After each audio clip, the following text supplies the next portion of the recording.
ଲେବି ପୁସ୍ତକ 19 ପର୍ବର 19 ପଦରୁ ନେଇକି 22 ପଦ ଯାଏଁ ମାନେ ବାକ୍ୟ ଦେଖିବା।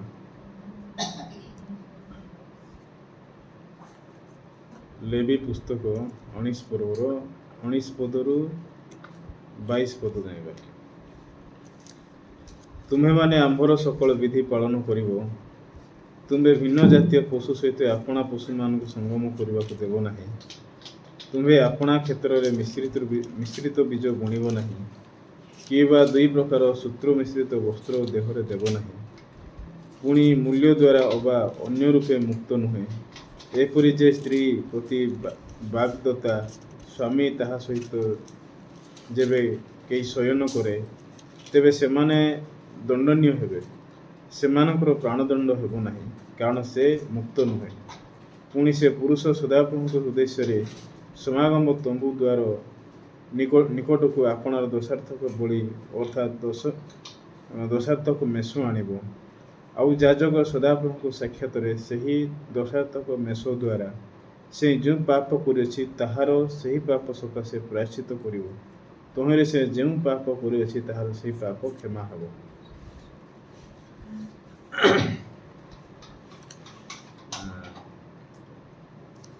ଆମେ ଅଧିକାଂଶ ସମୟରେ ଜାଣିଛୁ ଆଉ ଆମର ଚିନ୍ତା ହେଉଛି ଭୁଲ ବୋଲି, ଆଉ ଆମର ଭାବନା ଆମର ରାସ୍ତା ଏଇଟା ଭୁଲ ବୋଲି ଆମେ ଜାଣିଛୁ। କିନ୍ତୁ ବେଳେବେଳେ ଆମ ଲାଇଫ୍ ଆମେ କେମିତି ବଞ୍ଚିଥାଉ ଆମେ ବି ଜାଣିନଥାଉ। ଗୋଟେ ବାପାଙ୍କର ପୁଅ ଥିଲେ। ସେ ବାପା ତାଙ୍କୁ ବହୁତ ଭଲ ପାଉଥିଲେ, ଏତେ ଭଲ ପାଉଥିଲେ ଯେ ସେଟା ଏକ୍ସପ୍ଲେନ୍ କରିବାଟା ବାପାଙ୍କ ପାଇଁ ସେଟା ନେଇକି ଗୋଟେ କଷ୍ଟଦାୟକ ଥିଲା। ଯେହେତୁ ସେ ପୁଅ ତାଙ୍କର ପୁଅ ଜଣେ ବୋଲି ପୁଅ ଥିଲେ, ସେଥିପାଇଁ ବାପା ସଦାବେଳେ ତାକୁ ଭଲ ପାଉଥିଲେ। ତ ଦିନେ ଏ ପୁଅ ପ୍ରଭୁତରେ ସ୍କୁଲକୁ ଯିବାକୁ ଆରମ୍ଭ କଲା। ଆଉ ସ୍କୁଲକୁ ଯେତେବେଳେ ଯିବା ପାଇଁ ଆରମ୍ଭ କଲା, ତ ସେ ବହୁତ ଦିନ ସ୍କୁଲକୁ ଗଲା ପରେ ସେ ରାସ୍ତାରେ ଚାଲିକି ଯାଆନ୍ତି। ଆଉ ଯେତେ ଦୂର ସ୍କୁଲକୁ ଯାଆନ୍ତି ସେଟା ହେଉଛି ପାଖାପାଖି 5 କିଲୋମିଟର ଦୂର। ଆଉ ସେ ସଦାବେଳେ ଚାଲିକି ଯିବେ, ସଦାବେଳେ ଚାଲିକି ଆସିବେ। ତ ଦିନକୁ ସେ 10 କିଲୋମିଟର ରନିଂ କରୁଛନ୍ତି ସେ ତାଙ୍କ ପୁଅ। ତ ବାପା ଯେହେତୁ ଅଲଗା କାମ କରୁଛନ୍ତି, ତ ପୁଅକୁ ଛାଡ଼ିବା ପାଇଁ ତାଙ୍କ ପାଖରେ ଟାଇମ୍ ନାହିଁ। ସେଥିପାଇଁ ବାପା ଥରେ ଦୁଇଥର ତାଙ୍କୁ ଛାଡ଼ିଗଲେ। କିନ୍ତୁ ପରବର୍ତ୍ତୀ ସମୟରେ ବାପା ତାଙ୍କୁ କହିଲେ, ପୁଅ ଏ ରାସ୍ତାରେ ତୁ ସଦାବେଳେ ଯିବା ଆସିବା କରେ, ଆଉ ତୁ ତ ସ୍କୁଲ ଦେଖିଲୁ, ଆଉ ତୋ ସାଙ୍ଗମାନଙ୍କ ସହିତ ତୁ ଯିବା ଆସିବା କରେ। ପୁଅ ବେଶୀ ଖୁସି ହେଇଗଲା। ଠିକ୍ ଅଛି ବାପା, ତମେ ନ ଆସିଲେ ବି ଚଳିବ, ଆଉ ମୁଁ ଯିବି। ସିଧା ତ ରାସ୍ତା, ଗୋଟିଏ ରାସ୍ତା, ମୁଁ ସ୍କୁଲ ଯିବା ଆସିବା କରିବି। ପୁଅ ବି ବେଶୀ ଖୁସି ଥିଲା ଯେତେବେଳେ ସ୍କୁଲକୁ ଯାଉଥିଲା। ତ ବହୁତ ବର୍ଷ ବିତିଗଲା ପରେ କ'ଣ ହେଲା ଜାଣିଛନ୍ତି, ତାଙ୍କ ସାଙ୍ଗମାନଙ୍କର ବାପା ମା ତାଙ୍କୁ କହୁଥିଲେ ତାଙ୍କର ସାଙ୍ଗମାନଙ୍କୁ ସାଇକେଲ କିଣିଦେଲେ। ତ ସାଇକେଲ ଯେତେବେଳେ କିଣିଦେଲେ, ତ ସେମାନେ ସାଇକେଲ ସହିତ ଯିବା ଆସିବା କରିବାକୁ ଆରମ୍ଭ କଲେ। ଏ ପୁଅ ଗୋଟେ ଦିନ ହଠାତ୍ରେ ଦିନେ ରାସ୍ତାରେ ଜଣିଆକା ଚାଲିକି ପଳେଇଲା ସ୍କୁଲକୁ। ତ ରାସ୍ତାରେ ବହୁତ ଚିନ୍ତା କଲେ ସେ, ଆଜି ମୋର ସାଙ୍ଗମାନେ ଗଲେ କୁଆଡ଼େ, ନା ସ୍କୁଲ ଆସିଲେ ନାହିଁ, ନା ଦେହ ଖରାପ ହେଲା, କେଉଁ କାରଣ ପାଇଁ ଆଜି ଆସିନାହାନ୍ତି। ଏ ପ୍ରକାର ଅନେକ ଗୁଡ଼ିଏ ଚିନ୍ତା ତା ପାଖରେ ଆସିଲା। କିନ୍ତୁ ସେ କ'ଣ କରିବ, ଯେହେତୁ ସ୍କୁଲକୁ ବାହାରିଛି, ସେ ବାଧ୍ୟ ସେ ସ୍କୁଲକୁ ଯିବାକୁ ଆରମ୍ଭ କଲା। ସେଥିପାଇଁ ସ୍କୁଲକୁ ଯେତେବେଳେ ଯିବା ପାଇଁ ଆରମ୍ଭ କଲା, ଇଏ ପହଞ୍ଚିବା ପୂର୍ବରୁ ଦେଖିଲା ତାଙ୍କ ସାଙ୍ଗମାନେ ନାଇଁକି ସ୍କୁଲରେ ଅଛନ୍ତି। ଇଏ ସେମାନଙ୍କୁ ଦେଖି ଆରେ ଏମାନେ ମୋତେ ଜଗି ନାହାନ୍ତି, ଆଜି ମୋତେ ଅପେକ୍ଷା କରିନାହାନ୍ତି। ତ କାହିଁକି ଅପେକ୍ଷା କରିନାହାନ୍ତି? ଇଏ ଜଣ ଜଣକୁ ପଚାରିବାକୁ ଆରମ୍ଭ କଲା, ଆରେ ସାଙ୍ଗ ତୁ କାହିଁକି ମୋତେ ଆଜି ଅପେକ୍ଷା କଲୁନି? ମୁଁ ତ ସଦାବେଳେ ମିଶିକି ସ୍କୁଲକୁ ଆସୁ ଚାଲିକି, ତମେ କାହିଁକି ଆଜି ମୋତେ ଏକଲା ଛାଡ଼ିଲ? ସେତେବେଳେ ତାଙ୍କର ସାଙ୍ଗ ପ୍ରଭୁତରେ କହିଲେ, ସାଙ୍ଗ କ'ଣ କହିବି, କାଲି ହଠାତ୍ରେ ମୁଁ ଘରେ ଗଲାବେଳକୁ ମୋର ବାପା ନାଇଁକି ମୋ ବିଷୟରେ ଚିନ୍ତା କରିକି ମୋ ପାଇଁ ଗୋଟେ ବାଇସାଇକେଲ ଆଣି ଦେଇଛନ୍ତି। ତ ମୁଁ କାହିଁକି ଆଉ ଚାଲିକି ଆଇବି? ସାଇକେଲ ଯେହେତୁ ଅଛି, ମୁଁ ସାଇକେଲରେ ଆସିଲି। ଇଏ ନାଇଁକି ମନ ଦୁଃଖ କରିବା କାରଣ କିଏ, ଯିଏ ସେ ଚାଲିକି ଯୋଉ ପିଲା କର, ଆରେ ମୋର ବାପା ବି ତ ମୋତେ କିଣି ଦେଇପାରିଥାନ୍ତି, କାହିଁକି ମୋତେ କିଣି ଦେଇନାହାନ୍ତି? ଏ ମୋ ସାଙ୍ଗର ବାପା ମା କେତେ ବଢ଼ିଆ, କେତେ ତାଙ୍କ ପୁଅ ପାଇଁ ଚିନ୍ତା କରୁଛନ୍ତି। କିନ୍ତୁ ଆମର ବାପା ମା କେତେ ମୂର୍ଖ ଲୋକମାନେ ଆମ ପାଇଁ କୌଣସି ବିଷୟ ଚିନ୍ତା କରୁନାହାନ୍ତି। ନିହାତି ଆଜି ମୁଁ ମୋର ବାପା ମାଆଙ୍କୁ ଆଜି କହିବି କହିକି ସ୍କୁଲରୁ ମନେ ପକାଇକି ଆସିଲା ଆଉ ସ୍କୁଲ ଯେତେବେଳେ ଛୁଟି ହେଲା ପରେ ଚାଲି ଆସିଲା ଆଉ ବାପାଙ୍କୁ ସେ ଜଗିକି ଥିଲା ରାତି ପର୍ଯ୍ୟନ୍ତ। ଯେହେତୁ ତାଙ୍କ ବାପା ନେଇକି ଅଫିସ୍ ଜବ୍ କରୁଥିଲେ, ତ ଅଫିସ୍କୁ ସେ ସକାଳେ 9:30ରୁ ବାହାରନ୍ତି, ରାତିରେ ସେ 10ଟା 10:30ରେ ଘରକୁ ରିଟର୍ଣ୍ଣ କରନ୍ତି। ତ ପୁଅ ବାପା ଆସିଲା ବେଳକୁ ଶୋଇଯାଏ, ବାପା ବାପା ଗଲାବେଳକୁ ଖାଲି ବାପାଙ୍କୁ ଦେଖେ, କିନ୍ତୁ ଆସିଲା ବେଳକୁ ସେ କେବେ ମୁଁ ଜାଣେ ନାହିଁ। ଯେହେତୁ ଛୋଟ ପିଲା ସେ ଜଲ୍ଦି ଶୋଇପଡ଼। ତ ଦିନେ ସେ ଚିନ୍ତା କଲା ମୁଁ ଏମିତି ବି ତ ବାପା ଆସିବାର ସମୟ କେବେ ଜାଣିନି, କିନ୍ତୁ ଆଜି ମୁଁ ଶୋଇବି ନାହିଁ, ମୋତେ ମୋର କଥା ମୋର ଯାହା ରିକ୍ୱାରମେଣ୍ଟ ଅଛି ମୁଁ ବାପାଙ୍କୁ ଆଜି ଜଣେଇବି। ଏ ପ୍ରକାର ଭାବରେ ସେ ନିଷ୍ପତ୍ତି ନେଲା ଆଉ ଦିନେ ବାପାଙ୍କୁ ସେ ଅପେକ୍ଷା କଲା ତାଙ୍କ ଅଫିସରୁ ଫେରିବାଟା। ତ 10:30 ପରେ ବାପା ପ୍ରକୃତରେ ରିଟର୍ଣ୍ଣ କଲେ। ପୁଅ ଆସୁ ବାପାଙ୍କୁ କହିଲେ ବାପା ଆଉ ମୋତେ ଲାଗୁଛି ତୁମେ ମୋତେ ଭଲ ପାଉନ। ଆଉ ମୋର ସାଙ୍ଗମାନଙ୍କର ବାପା ମାଆଙ୍କୁ ଯେତେବେଳେ ମୁଁ ଦେଖେ, ମୋର ସାଙ୍ଗମାନଙ୍କର ବାପା ମାଆ ତାଙ୍କ ପାଇଁ କେତେ ଚିନ୍ତା କରୁଛନ୍ତି। ଆଜି ଜାଣିଛ ଆମ ସ୍କୁଲରେ କ'ଣ ଘଟିଲା? ବାପା କହିଲେ କ'ଣ ଘଟିଲା ପୁଅ? ତୁମେ ଜାଣିଛ ମୁଁ ସଦାବେଳେ ଯେଉଁ ସାଙ୍ଗ ସହିତ ଯାଏ, ସେ ସାଙ୍ଗ ଆଜି ସ୍କୁଲକୁ ସାଇକେଲ ଦ୍ୱାରା ଗଲା। ତା'ମାନେ ତାଙ୍କ ବାପା ତାକୁ କେତେ ଭଲ ପାଉଛନ୍ତି, ତା ପାଇଁ କେତେ ଚିନ୍ତା କରୁଛନ୍ତି। କିନ୍ତୁ ତୁମେ କେତେ ଅଯୋଗ୍ୟ ବାପା ଯେ ମୋ ପାଇଁ ଆଜି ପର୍ଯ୍ୟନ୍ତ କୌଣସି ବିଷୟ ଚିନ୍ତା କରୁନି। ସେତେବେଳେ ପୁଅର କଥା ଯେତେବେଳେ ବାପା ଶୁଣିଲେ, ବାପାଙ୍କୁ ଭଲ ଲାଗିଥିବ, ବାପାଙ୍କୁ ନାହିଁ ବହୁତ ଖରାପ ଲାଗିଲା। ବାପା ବି ନିଜେ ପ୍ରକୃତରେ ଅନୁଭବ କରିବାକୁ ଆରମ୍ଭ କଲେ କି ସତରେ ମୋ ପୁଅ ପାଇଁ କିଛି ଚିନ୍ତା କରିନି ଆଜି ପର୍ଯ୍ୟନ୍ତ। ନିଶ୍ଚିତ ଭାବରେ ମୋ ପୁଅ ପାଇଁ ସାଇକେଲ ଆଣିଦେବା ଦରକାର। 5 କିଲୋମିଟର ଏତେ ବର୍ଷ ଚାଲିକି ସେ ଯାଉଛନ୍ତି, ମୁଁ ଥରେ ବି ଚିନ୍ତା କରିନାହିଁ। ହଁ, ମୋର ପୁଅ ଆଜି ମୋର ଦୃଷ୍ଟିକୋଣକୁ ଖୋଲିଦେଲେ। ଠିକ୍ ଅଛି ପୁଅ, ମୁଁ ଏ କାରଣ ପାଇଁ ମୁଁ ତୁମକୁ କ୍ଷମା ମାଗୁଛି, ସରି ମାଗୁଛି, ମୋତେ କ୍ଷମା କର। ହଁ, ସତରେ ତୁ ମୋର ପୁଅ ହେଲେ ସୁଦ୍ଧା ମୁଁ ତୋ ପାଇଁ କିଛି ଚିନ୍ତା କରିନାହିଁ, କିନ୍ତୁ କାଲି ତୋ ପାଇଁ ନିହାତି ଚିନ୍ତା କରିବି। ଏ ପୁଅ ବିଷୟରେ ବାପା ଏ ପ୍ରକାର କହିଲେ। ପୁଅ ବହୁତ ଖୁସି ହେଲା, ଶାନ୍ତିରେ ନିଦରେ ଶୋଇଲେ। ସକାଳେ ଉଠିଲେ ଆଉ ପୁଅ ନାଇଁକି ସ୍କୁଲକୁ ପଳେଇଲେ ଚାଲି। ତ ତା ବାସି ଦିନ ମଧ୍ୟ ସେ ତାର ସାଙ୍ଗମାନଙ୍କୁ ଖୋଜିଲା ବେଳକୁ ତାର ସାଙ୍ଗମାନେ ଆଗରେ ପଳେଇଛନ୍ତି। ଆରେ ମୁଁ ଭୁଲିଗଲି ତୁମମାନେ ସାଇକେଲରେ ଆସିଛ। ଆଜି ବି ତୁମ ବିଷୟରେ ମୁଁ ଖରାପ ବିଷୟ ଚିନ୍ତା କରୁଥିଲି, କିନ୍ତୁ ଏଠୁକୁ ଆସିଲା ପରେ ଜାଣିଲି ଯେ ତୁମର ସାଇକେଲ ଅଛି। ଓହୋ, ମୁଁ କାଲି ବାପାଙ୍କୁ କହିଥିଲି, କେଜାଣି ବାପା ଆଣିଦେଲେ କି ନାହିଁ ମୁଁ ଜାଣିନି। ତ ଇଏ ନାହିଁ କି ପ୍ରକାର ଭାବରେ ଦ୍ୱିତୀୟ ଦିନ ଯେତେବେଳେ ରିଟର୍ଣ୍ଣ କଲା, ଆଉ ଥରେ ବାପାଙ୍କୁ ଅପେକ୍ଷା କରିକି ରହିଲା। ବାପାଙ୍କୁ ପଚାରିଲା, ବାପା ମୁଁ କାଲି କହିଥିଲି, ମୋର ଜବାବ ତୁମେ ରଖିଲ କି ନାହିଁ ମୁଁ ଜାଣିନି, ଆଉ କାହିଁକି ତୁମେ ଡେରି କରୁଛ, ମୋତେ ଆଣି ଦେଇନ ସାଇକେଲ? ବାପା କହିଲେ, ପୁଅରେ ମୁଁ କାଲି ଆଗ ତୋତେ ଦୁଃଖିତ ବୋଲି ମୁଁ ତୋତେ ଜଣେଇଛି। ତୋ ପାଇଁ ମୁଁ ବହୁତ ବର୍ଷ ହେଲା ମୁଁ କିଛି ଚିନ୍ତା କରିନାହିଁ, କିନ୍ତୁ ଜାଣିଛୁ ତୁ ଯେତେବେଳେ କାଲି ଶୋଇଲୁ, ମୁଁ ମଧ୍ୟରାତ୍ରରେ ଯାଇକି ତୋ ପାଇଁ ଗୋଟେ ସାଇକେଲ ଆଣିକି ତୁମ ଘରେ ରଖିଯାଇଥିଲି, କିନ୍ତୁ ତୁ ନ ନେଇକି ଯାଇଛ କି? କହିଲେ, ମୋତେ ଜଣା ନାହିଁ କହିଲେ। ସେତେବେଳକୁ ବାପା ତାଙ୍କୁ ଧରିଲେ, ଆଉ ତାଙ୍କର ଷ୍ଟୋର୍ ରୁମ୍କୁ ନେଇକି ଦେଖେ ଏଇଟା ହେଉଛି ତୋର ସାଇକେଲ, ଏଇଟା ତୁ କାଲି ନେଇକି ଯା। ତ ପୁଅ ଖୁସି ହେଇଥିବ ନା ଖୁସି ହେଇନଥିବ? ଇଏ ପୁଅ ନାଇଁକି ବହୁତ ଖୁସି ହେଲେ, ବାପା ବେଶୀ ଧନ୍ୟବାଦ। ଆଉ ଏ ପ୍ରକାର ଆଜି ତୁମେ ମୋ ପାଇଁ ଚିନ୍ତା କଲ। ମୁଁ କେତେ ଅଯୋଗ୍ୟ ପୁଅ ତୁମ ପାଇଁ, ତୁମ ବିଷୟରେ ମୁଁ ଖରାପ ବିଷୟ ଚିନ୍ତା କରିକି ଆସିଥିଲି, କିନ୍ତୁ ସତରେ ମୁଁ ତୁମର ହୃଦୟକୁ କେବେ ଜାଣିନାହିଁ। କିନ୍ତୁ ବାପା ବେଶୀ ଧନ୍ୟବାଦ। ଇଏ ନାହିଁ କି ଖୁସିରେ ବହୁତ ଶାନ୍ତିରେ ନିଦରେ ସକାଳେ ଉଠିଲା, ପୁଣି ସାଇକେଲ ନ ନେଇକି ଗଲା। ହେଲେ ସାଇକେଲ ନ ନେଇକି ଗଲା, ଯେତେବେଳେ ରିଟର୍ଣ୍ଣ କରିଥିବ, ଏ ପୁଅର ହୃଦୟରେ କୋଉ ପ୍ରକାର ହୃଦୟ ଥିବ? ବାପାଙ୍କୁ ଅଭିଯୋଗ କରିବା ହୃଦୟ ଥିବ। ବାପାଙ୍କର ହୃଦୟ ବୁଝୁନାହାନ୍ତି, ବାପା ମୋର ହୃଦୟ ବୁଝୁନାହାନ୍ତି, ଚିନ୍ତା କରୁଛି। ପୁଣି ଥରେ ଆସିଲା, ଆଉ ଥରେ ଜଗିଛି। ଆଜି ମାତ୍ର ବାପାଙ୍କୁ କିଛି ଗୋଟେ ବହୁତ ବଡ଼ ପାଟି କରିକି କହିବି, ବାପା ତୁମେ ମୋ ବିଷୟରେ କୌଣସି ଚିନ୍ତା କରୁନ। ଏ ପ୍ରକାର ଭାବରେ ଜଗିକି ଅଛି। ତ ତୃତୀୟ ଦିନ ମୁଁ ତ ବାପା ଫେରିଲେ, ଆଉ ବାପାଙ୍କୁ କହିଲି, ବାପା କାହିଁକି ତୁମେ ମୋତେ କିଣି ଦେଉନ? କେତେ ଦିନ ତୁମକୁ କହିବି? ତୁମେ କେତେ ଅଯୋଗ୍ୟ ବାପା ମୋ ପାଇଁ। ତୁମ ପରିବାରରେ ମୁଁ ଜନ୍ମ ହେଇନଥିଲି ଭଲ ହେଇଥାନ୍ତା।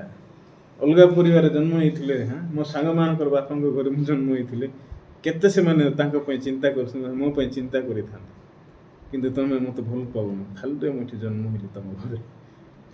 ତ ପୁଅର କଥା ଯେତେବେଳେ ବାପା ଶୁଣୁଥିବେ, ସତରେ ବାପା ଏ ବିଷୟକୁ ଶୁଣିକି ଖୁସି ଥିବେ। ଏ ପୁଅକୁ କ'ଣ ଜଣା ନାହିଁ ଜାଣିଛନ୍ତି? ଇଏ ବାପାଙ୍କର ହୃଦୟକୁ ଜଣା ନାହିଁ। ଅଲରେଡ଼ି ବାପା ତାକୁ ସାଇକେଲ ଦେଖେଇଲେଣି, ସାଇକେଲ ଆଣିଦେଇ ସାରିଲେଣି, କିନ୍ତୁ ପୁଅ ପ୍ରକୃତିରେ ପୁଅ ପାଖରେ କ'ଣ ନାହିଁ? ସ୍ମରଣ ଶକ୍ତି ନାହିଁ। ଇଏ ମନେ ପକାଇ ପାରୁନାହିଁ କି ବାପା ମୋତେ ମୋ ପାଇଁ ଗୋଟେ ସାଇକେଲ ଆଣି ଦେଇଛନ୍ତି।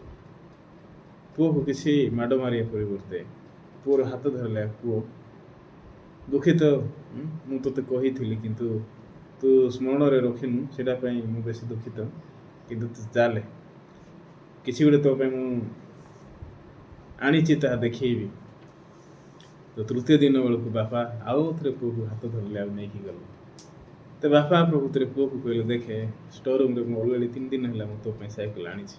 ତୁ ଯେଉଁଦିନ ମୋତେ ରାତିରେ କହିଲୁ ମୋର ନିଦ ହେଲା ନାହିଁ, ମୁଁ ବି ଭାବିଲି ମୁଁ କେତେ ଦୁଷ୍ଟ ବାପା ତୋ ପାଇଁ, ଏତେ ବର୍ଷ ଧରିକି ମୁଁ ତୋତେ କଷ୍ଟ ଦେଇଛି ଚଲେଇକି, କିନ୍ତୁ କାଲି ତୋଠୁ କଥା ଶୁଣିଲା ପରେ ମୋତେ ଭଲ ଲାଗିଲା ନାହିଁ। ମୁଁ ସାଇକେଲ ସେ ରାତିରେ ଆଗେ ଯାଇକି ଆଣିଥିଲି, କିନ୍ତୁ ଦୁଇ ଦିନ ତୁ ବିନା ସାଇକେଲରେ ଯାଇଛୁ, ଏଇଟା ତୋର ଭୁଲ। ତୋର ହୃଦୟରେ ତୁ ମନେ ରଖିପାରୁନି, ଏଇଟା ହେଉଛି ତୋର ସମସ୍ୟା। କିନ୍ତୁ ଆଜି ମନେ ରଖିକି ତୁ ଶୋଇପଡ଼େ, କାଲି ତୁ ତୋର ସାଇକେଲକୁ ତୁ ନେଇକି ଯା ସ୍କୁଲକୁ। ପୁଅ ଖୁସି ହେଇଥିବ ନା ନାହିଁ? ବାପା ବେଶୀ ଧନ୍ୟବାଦ। ସେ ସମୟରେ ପୁଅ ବୁଝିପାରିଲା କି ବାପାଙ୍କର ହୃଦୟ କେତେ ମୂଲ୍ୟବାନ ତାଙ୍କ ପୁଅ ପାଇଁ। ସେ ସମୟରେ ପୁଅ ବହୁତ ଧନ୍ୟବାଦ ହୃଦୟ ନେଇକି ଶୋଇଲା। ସକାଳେ ଉଠିଲା ଆଉ ଥରେ ଭୁଲିଗଲା, ତାଙ୍କର ପୁଅ ତାଙ୍କର ସାଙ୍ଗମାନଙ୍କୁ ଦେଖିକି ଆଉ ଥରେ ବିଜାର ହେଇକି ଆସିଲା। ସେତେବେଳେ 4 ଦିନ ବେଳକୁ ବାପା ଏ ପୁଅକୁ ସତରେ ଭଲ ପାଇଥିବେ। ସତରେ ସେତେବେଳକୁ ସେ ପୁଅକୁ ପ୍ରକୃତିରେ ଗେଲ କରିବାର ହୃଦୟ ପ୍ରକୃତିରେ ଆସିଥିବ ନାଇଁ? ଇଏ କ'ଣ କରିବା ଦରକାର? ଇଏ ଯେତେ କହିଲେ ମଧ୍ୟ, ଯେତେ ଦେଖେଇଲେ ମଧ୍ୟ ପ୍ରକୃତିରେ ହୃଦୟରେ ରଖିପାରୁନାହିଁ। ସେଥିପାଇଁ ୟାକୁ କ'ଣ କରିବା ଦରକାର? ନାଇଁ, ୟାକୁ ଗୋଟେ ବାଡ଼ି ଏକା ଦରକାର। ଗୋଟେ ବାଡ଼ି ବାଜିଲାକେ ଏ ପ୍ରକୃତିରେ ମନେ ରଖ। ସେଥିପାଇଁ ସତରେ ପୁଅ ଏ ପ୍ରକାର ଭାବରେ ବାପାଙ୍କଠାରୁ ଅନୁଯୋଗ ପ୍ରକୃତିରେ ପାଇଲା। ଯେତେବେଳେ ବାପାଙ୍କଠାରୁ ପୁଅ ଯେତେବେଳେ ଅନୁଯୋଗ ପାଇଲା, ପୁଅ ପ୍ରକୃତିରେ ଜାଣିଲା କି ବାପାଙ୍କର ପ୍ରେମ କେତେ ମହାନ ପୁଅ ପାଇଁ। ସତରେ ଏ କାହାଣୀ ଆମମାନଙ୍କର ଜୀବନ ସହିତ ଏଇଟା ହେଉଛି ସମ୍ପୃକ୍ତ ଅଛି। ବେଳେବେଳେ ଆମେ ପରିତ୍ରାଣ ପାଇଲୁ ସତ, ଧାର୍ମିକ ହେଲୁ ସତ, ସତ୍ୟ ସୁଷମାଚାର ଥିବା ମଣ୍ଡଳୀକୁ ଭେଟିଲୁ ସତ କଥା, କିନ୍ତୁ ବେଳେବେଳେ ଆମେ ନାହିଁ ପ୍ରଭୁଙ୍କର ହୃଦୟକୁ ବୁଝୁନୁ। ଯେତେବେଳେ ଆମେ ପରମେଶ୍ୱରଙ୍କ ହୃଦୟକୁ ବୁଝୁନୁ, ଆମେ କେଉଁ ପ୍ରକାର ଲାଇଫ୍ ପ୍ରକୃତିରେ ବଞ୍ଚୁଛୁ ଜାଣିଛନ୍ତି? ଏ ପୁଅ ପରି ଲାଇଫ୍ ବଞ୍ଚୁଛୁ, ଯିଏକି କଣ୍ଟିନ୍ୟୁସଲି ବାପାଙ୍କୁ ଅନୁଯୋଗ କରୁଥିଲା, ବାପାଙ୍କର ହୃଦୟ ନ ବୁଝିକି। ବାପା ଯାକୁ ଅଲରେଡ଼ି ଦେଇ ସାରିଥିଲେ, କିନ୍ତୁ ଇଏ ସ୍ମରଣରେ ରଖିପାରୁନଥିଲେ। ସେଥିପାଇଁ ମୁଁ କାଲି କାହିଁକି ଜୁମ୍ ବନ୍ଦ କଲି ଜାଣିଛନ୍ତି? ମୁଁ ବହୁତ ଦିନ ଧରିକି ଆମର ଭାଇମାନଙ୍କ ହୃଦୟକୁ ଦେଖୁଛି, କୌଣସି ଆତ୍ମା ଦ୍ୱାରା କଢ଼େଇକି ନିଆଯିବାର ଦୁନିଆ ପ୍ରକୃତିରେ ନାହିଁ। ତାଙ୍କ ପାଖରେ କୌଣସି ସାକ୍ଷ୍ୟ ନାହିଁ, ବାକ୍ୟ ନାହିଁ। ନିଜ ହୃଦୟରେ କେଉଁ ପ୍ରକାର ସମସ୍ୟା ଚାଲିଛି କେବେ ପ୍ରକାଶ କରୁନାହାନ୍ତି। ନିଜର ଇଚ୍ଛାରେ ପ୍ରକୃତିରେ ବଞ୍ଚୁଛନ୍ତି, ନିଜ ଇଚ୍ଛାରେ ପ୍ରକୃତିରେ ଲାଇଫ୍ କାଟୁଅଛନ୍ତି। ତ ମୁଁ କେମିତି ପ୍ରକୃତିରେ ପାଟି ବନ୍ଦ କରିକି ରହିବି? ମୁଁ ଥରେ ଗୋଟେ ୱାର୍ଡ଼ ଯଦି କହିବି, ଭାଇ ଭଉଣୀ କ୍ୟାମେରା ଅନ୍ କର, ଏ ଗୋଟେ ୱାର୍ଡ଼ ଶୁଣିବାଟା କେତେ ଗୁରୁତ୍ୱପୂର୍ଣ୍ଣ। ଯଦି ଏ ଗୋଟେ ୱାର୍ଡ଼ ଯଦି ମୁଁ ଶୁଣିବି ଗୋଟେ ଗୁରୁତ୍ୱପୂର୍ଣ୍ଣ ଭାବରେ, ତେବେ ଗୋଟେ ଘଣ୍ଟାର ସରମନ ପ୍ରକୃତିରେ ମୋ ପାଇଁ ବେଶୀ ମାନେ ବହୁତ ମୂଲ୍ୟବାନ ପ୍ରକୃତିରେ ଲାଗିବ। ଯଦି ମୁଁ ଗୋଟେ ସିଙ୍ଗଲ ୱାର୍ଡ଼ ଯଦି ମୁଁ ଶୁଣିପାରିଲି ନାହିଁ, ତ ଗୋଟେ ଘଣ୍ଟା ମୁଁ ସରମନ ବସିକି ଶୁଣିବି, ସତରେ ମୁଁ ଶୁଣିପାରିବି କି? ଗୋଟେ ଏଇଟା ହେଉଛି ଗୋଟେ କ୍ୟାମେରାକୁ ଅନ୍ କର, ଭିଡ଼ିଓ କ୍ୟାମେରା ଅନ୍ କରିକି ତୁମେ ବସିକି ଶୁଣ। ଏତିକି ଯଦି ମୁଁ ଶୁଣିପାରିଲି ନାହିଁ, ଗୋଟେ ଘଣ୍ଟା ମୁଁ କେମିତି ପ୍ରକୃତିରେ ପେସେନ୍ସ ଭାବରେ ଶୁଣିକି ବସିକି ଶୁଣିପାରିବି? ସେତେବେଳେ ମୋ ପାଖରେ କ'ଣ ପେସେନ୍ସ ପ୍ରକୃତିରେ ରହିବ କି? ଧୈର୍ଯ୍ୟଶୀଳ ଆସିବ ମୋ ପାଖରେ? ଏତେ ମୁଁ ଚିନ୍ତା କଲି, ମୁଁ କ'ଣ କରିବି ଆଜି? ବହୁତ ଦିନ ଭାଇମାନଙ୍କୁ ଅନୁଯୋଗ କଲି, କ୍ୟାମେରା ଭିଡ଼ିଓ ଅନ୍ କର, ବାକ୍ୟ ସାମ୍ନାରେ ବସ, ଆସ, ଅନ୍ତତଃ ଗୋଟେ ଘଣ୍ଟା ତୁମେ ସ୍ଥିର ମନ ନେଇକି ତୁମେ ବାକ୍ୟ ଶୁଣ, ନିଜର ହୃଦୟ ବିଷୟରେ ଚିନ୍ତା କର, ଆତ୍ମା ବିଷୟରେ ଚିନ୍ତା କର, ମେଡ଼ିଟେସନ୍ କର। ତ ବହୁତ ଥର କହିଲି, ମୋତେ ନାଇଁ କାଲି ଏମିତି ଲାଗିଲା କହିବା ପରିବର୍ତ୍ତେ ଜୁମ୍କୁ ବନ୍ଦ କରିବାଟା ଭଲ। କାହିଁକି ପ୍ରକୃତିରେ ନିଜେ ଖାଲି ଗୀତ ଗାଇବି ଆଉ ବନ୍ଦ କରିବି? ଯଦି ଜଣେ ଭାଇଙ୍କ ପାଖରେ, ଜଣେ ଭଉଣୀଙ୍କ ପାଖରେ ଯଦି ବାକ୍ୟ ପଶିବ ନାହିଁ, ନ କହିବାଟା ବେଶୀ ଭଲ। ଏହାର ଅର୍ଥ ନେଇ ମୁଁ ଘୃଣା କରିବାର ହୃଦୟ ପ୍ରକୃତିରେ ରଖିଛି, ଆଉ ମୁଁ ଘୃଣା ପ୍ରକୃତିରେ କରୁଛି। କିନ୍ତୁ ବେଳେବେଳେ ମୁଁ ଯେତେବେଳେ ଦେଖୁଛି ଆତ୍ମାଙ୍କ ଦ୍ୱାରା ଚାଳିତ ନ ହେବାର ବିଷୟ, ତ ମୋତେ କ'ଣ ଭଲ ଲାଗୁଛି କି? ଯଦି ମୋତେ ଭଲ ଲାଗୁନା କି ମୋତେ ଯଦି ଭଲ ଲାଗୁନାହିଁ, ତ ପରମେଶ୍ୱରଙ୍କୁ ତାହା କ'ଣ ଭଲ ଲାଗୁଥିବ କି? ତ ପରମେଶ୍ୱର କ'ଣ ଚାହାନ୍ତି? ପରମେଶ୍ୱର ଆମକୁ କେଉଁ ପ୍ରକାର ଦୁନିଆର ପ୍ରକୃତିରେ କଢ଼େଇକି ନେବା ପାଇଁ ଚାହାନ୍ତି? ପରମେଶ୍ୱର ନାଇକି ତାଙ୍କର ଇଚ୍ଛା କ'ଣ, ପରମେଶ୍ୱର ତାଙ୍କର ଉଦ୍ଦେଶ୍ୟ କ'ଣ ଜଣାଇବା ପାଇଁ ଚାହାନ୍ତି? ସତରେ ମୁଁ ପ୍ରଭୁଙ୍କ ଭିତରେ ଚର୍ଚ୍ଚ ଭିତରେ ଆସିଲା ପରେ ଯଦି ମୁଁ ମୋର ନିଷ୍ପତ୍ତି ନେଇକି ମୋର ଇଚ୍ଛା ନେଇକି ଯଦି ମୁଁ ପ୍ରକୃତିରେ ବଞ୍ଚୁଅଛି, ଏଇଟା କେତେ ଦୁର୍ଭାଗ୍ୟ ବିଷୟ ଏଟା। ଏ ପୁଅ ବାପାଙ୍କର ହୃଦୟକୁ ନ ବୁଝିକି ବଞ୍ଚୁଥିବାଟା କାହାର କ୍ଷତି ଥିଲା? କିଏ ହାଲିଆ ହେଉଥିଲା? ପୁଅ। ସେତେ ଆମେ ବାକ୍ୟ ନିକଟକୁ ଫେରୁଛୁ, ବାକ୍ୟ ସାମ୍ନାକୁ ଆସୁଛୁ, କିନ୍ତୁ ଆମେ ବାକ୍ୟର ଦୁନିଆ ଆମେ ଜାଣୁନୁ। ପ୍ରଭୁଙ୍କର ସେ ବାକ୍ୟ ଦ୍ୱାରା ପ୍ରଭୁଙ୍କର ଦୁନିଆ ବିଷୟରେ ଯଦି ଆମେ ଜାଣୁନୁ, ତେବେ ଆମେ କେଉଁ ପ୍ରକାର ଲାଇଫ୍କୁ ପ୍ରକୃତିରେ ବଞ୍ଚୁଅଛୁ? ସତରେ ସେ ପୁଅ ପରି ବାପାଙ୍କୁ ତୁଚ୍ଛ କରିବା ଜୀବନ ବଞ୍ଚୁନୁ କି? ସେଥିପାଇଁ ବାଇବଲରେ ପରମେଶ୍ୱର କ'ଣ କହିଲେ? 2 ପ୍ରକାର ସୂତ୍ର ମିଶ୍ରିତ ବସ୍ତ୍ର ପିନ୍ଧୁ ନାହିଁ। ତା ମାନେ ପ୍ରଭୁ କାହିଁକି କ'ଣ କହୁଛନ୍ତି? 2 ପ୍ରକାର ସୂତା ମିଶିଥିବାଟା ପିନ୍ଧିବାଟା ହେଉଛି ପାପ। ପିନ୍ଧ ନାହିଁ ମାନେ କ'ଣ? ଏଇଟା ହେଉଛି ପ୍ରଭୁ ଚାହୁଁନାହାନ୍ତି। ତୁମେ ଗୋଟେ ପ୍ରକାର ଡ୍ରେସ୍ ପିନ୍ଧ, ଆଉ 2 ପ୍ରକାର ବୀଜ ତୁମେ ଜମିରେ ବୁଣ ନାହିଁ, ନା ନାହିଁ? କନେକ୍ସନ୍ କର, ଜଏନ୍ କର, ତୁମର ହଟସ୍ପଟ୍ ଦିଅ। ସେଥିପାଇଁ 2 ପ୍ରକାର ବୀଜ ଜମିରେ ବୁଣ ନାହିଁ ବୋଲି କହିଲେ। ତ କାହିଁକି 2 ପ୍ରକାର ବୀଜ ବୁଣ ନାହିଁ କହିଲେ? କାହିଁକି 2 ପ୍ରକାର ବୀଜ ବୁଣିଲେ ସେଇଟା ହେଉଛି ଅଭିଶାପ। ସେଥିପାଇଁ ଗୋଟେ ବାକ୍ୟ ଶୁଣିଲା ପରେ ମୁଁ ଯଦି ମୋର ଚିନ୍ତାଧାରା ପ୍ରକୃତିରେ ସେଟାକୁ ଦେଖୁଛି, ଚିନ୍ତା ମୋର ମିଶାଉଛି, ପ୍ରଭୁ ପସନ୍ଦ ନାହିଁ ସେଇଟା। ସେଥିପାଇଁ ପରମେଶ୍ୱର କହିବା ପାଇଁ ଚାହୁଁଛନ୍ତି ତୁମର ଚିନ୍ତାକୁ ବାକ୍ୟ ସହିତ ମେଳ ଖାଉ ନାହିଁ, ତୁମର ଚିନ୍ତାକୁ ଫିଙ୍ଗି ଦିଅ। ସେଥିପାଇଁ ପରମେଶ୍ୱର କ'ଣ କହୁଛନ୍ତି? ଆମ୍ଭର ଲୋକମାନେ 2ଟା ଦୋଷ କରିଅଛନ୍ତି, ନିର୍ଜର ସ୍ୱରୂପ ଯେ ଆମ୍ଭକୁ ପରିତ୍ୟାଗ କରିଆସନ୍ତି। ତ ଫାଷ୍ଟ ବିଷୟ ପରମେଶ୍ୱରଙ୍କର ଲୋକମାନେ କ'ଣ କାହାକୁ ପରିତ୍ୟାଗ କରିଆସନ୍ତି? ପରମେଶ୍ୱରଙ୍କୁ ପରିତ୍ୟାଗ କରିଆସନ୍ତି। 2ଟା ଦୋଷ କରିଆସନ୍ତି, ନିଜ ପାଇଁ ନାନା ଖୋପ ଖୋଳିଆସନ୍ତି, ଯାହାକି ଜଳ ଧାରଣ କରି ନପାରେ ଲେଖା ହେଇଛି।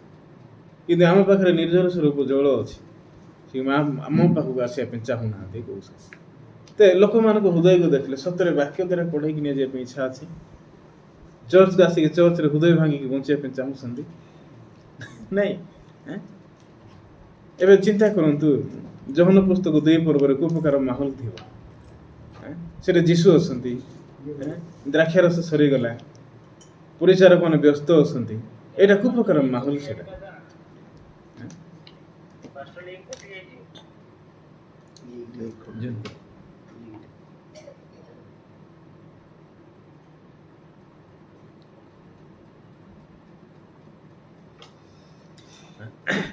ତ ସେଇଟା ହେଉଛି କେଉଁ ପ୍ରକାର ମାହୋଲ ଥିବ? ନିଶ୍ଚିନ୍ତ ଭାବରେ ସେ ବିଷୟ ଯୀଶୁ ମୋତେ ବୁଝିପାରୁନଥିବେ। ଆରେ ମୁଁ ଏ ଜାଗାରେ ଅଛି, ଏମାନେ କେବେ ମୋତେ ମୋ ପାଖକୁ ଆସୁନାହାନ୍ତି, ଏମାନେ ମୋ ପାଖରେ ଆସିଲେ ଭଲ ହୁଅନ୍ତା, ମୋ ପାଖରେ ସମସ୍ୟାର ସମାଧାନ ଅଛି। କିନ୍ତୁ ସେତେବେଳେ ଯୀଶୁଙ୍କ ପାଖରେ କିଏ ପହଞ୍ଚିଲା ଜାଣିଛନ୍ତି? ମରିୟମ ଯାଇକି ପହଞ୍ଚିଲେ, ଯୀଶୁଙ୍କର ମା ପହଞ୍ଚିଲେ। ଯୀଶୁଙ୍କର ମା ଯୀଶୁଙ୍କୁ କହିଲେ ସେମାନଙ୍କର ଦ୍ରାକ୍ଷାରସ ନାହିଁ, ସରିଗଲାଣି। ଯୀଶୁ କହିଲେ, ଗୋ ନାରୀ, ସେମାନଙ୍କ ସହିତ କାହିଁକି ମୋତେ ଜଡ଼ିତ କରୁଛ? ମୋର ସମୟ ଆସିନାହିଁ କହିଲେ। ତ ଯୀଶୁକୁ କାହିଁକି ସମୟ ଆସିନାହିଁ କହୁଛନ୍ତି? ତାମାନେ ଯୀଶୁଙ୍କର ହୃଦୟ, ଏ ପରିଚାରକମାନଙ୍କ ହୃଦୟ କ'ଣ ସେଇଟା ଦେଖିବା ପାଇଁ ଚାହୁଁଛନ୍ତି। ସତରେ ମାନେ ଯୀଶୁଙ୍କ ଉପରେ ଡିପେଣ୍ଡ କରୁଛନ୍ତି କି ନାହିଁ? ସତରେ ମାନେ ମୁଁ ଯାହା କହିବି ସେଇଟା ଶୁଣିପାରିବେ କି ନାହିଁ? ମୁଁ ଯଦି କହିବି ପଥର ଯାହା ହେଲା ଗୁଡ଼ାକ 6 ଗୋଟା ଯେଉଁଟା ଅଛି ସେଇଟା ପାଣି ଭର୍ତ୍ତି କର, ସତରେ ଏତିକି ସେମାନେ ଶୁଣିପାରିବେ କି? ଯଦି ଏତିକି ସେମାନେ ଶୁଣିପାରିବେ, ଏଇଟା ତାଙ୍କ ପାଇଁ କେତେ ମୂଲ୍ୟବାନ ହେବ। ତ ଯୀଶୁ ସେମାନଙ୍କ ହୃଦୟକୁ ଦେଖୁଛନ୍ତି ଆଉ ଜଗିଛନ୍ତି ଯେ କେତେବେଳେ ଆଇବେ ମୋ ପାଖରେ।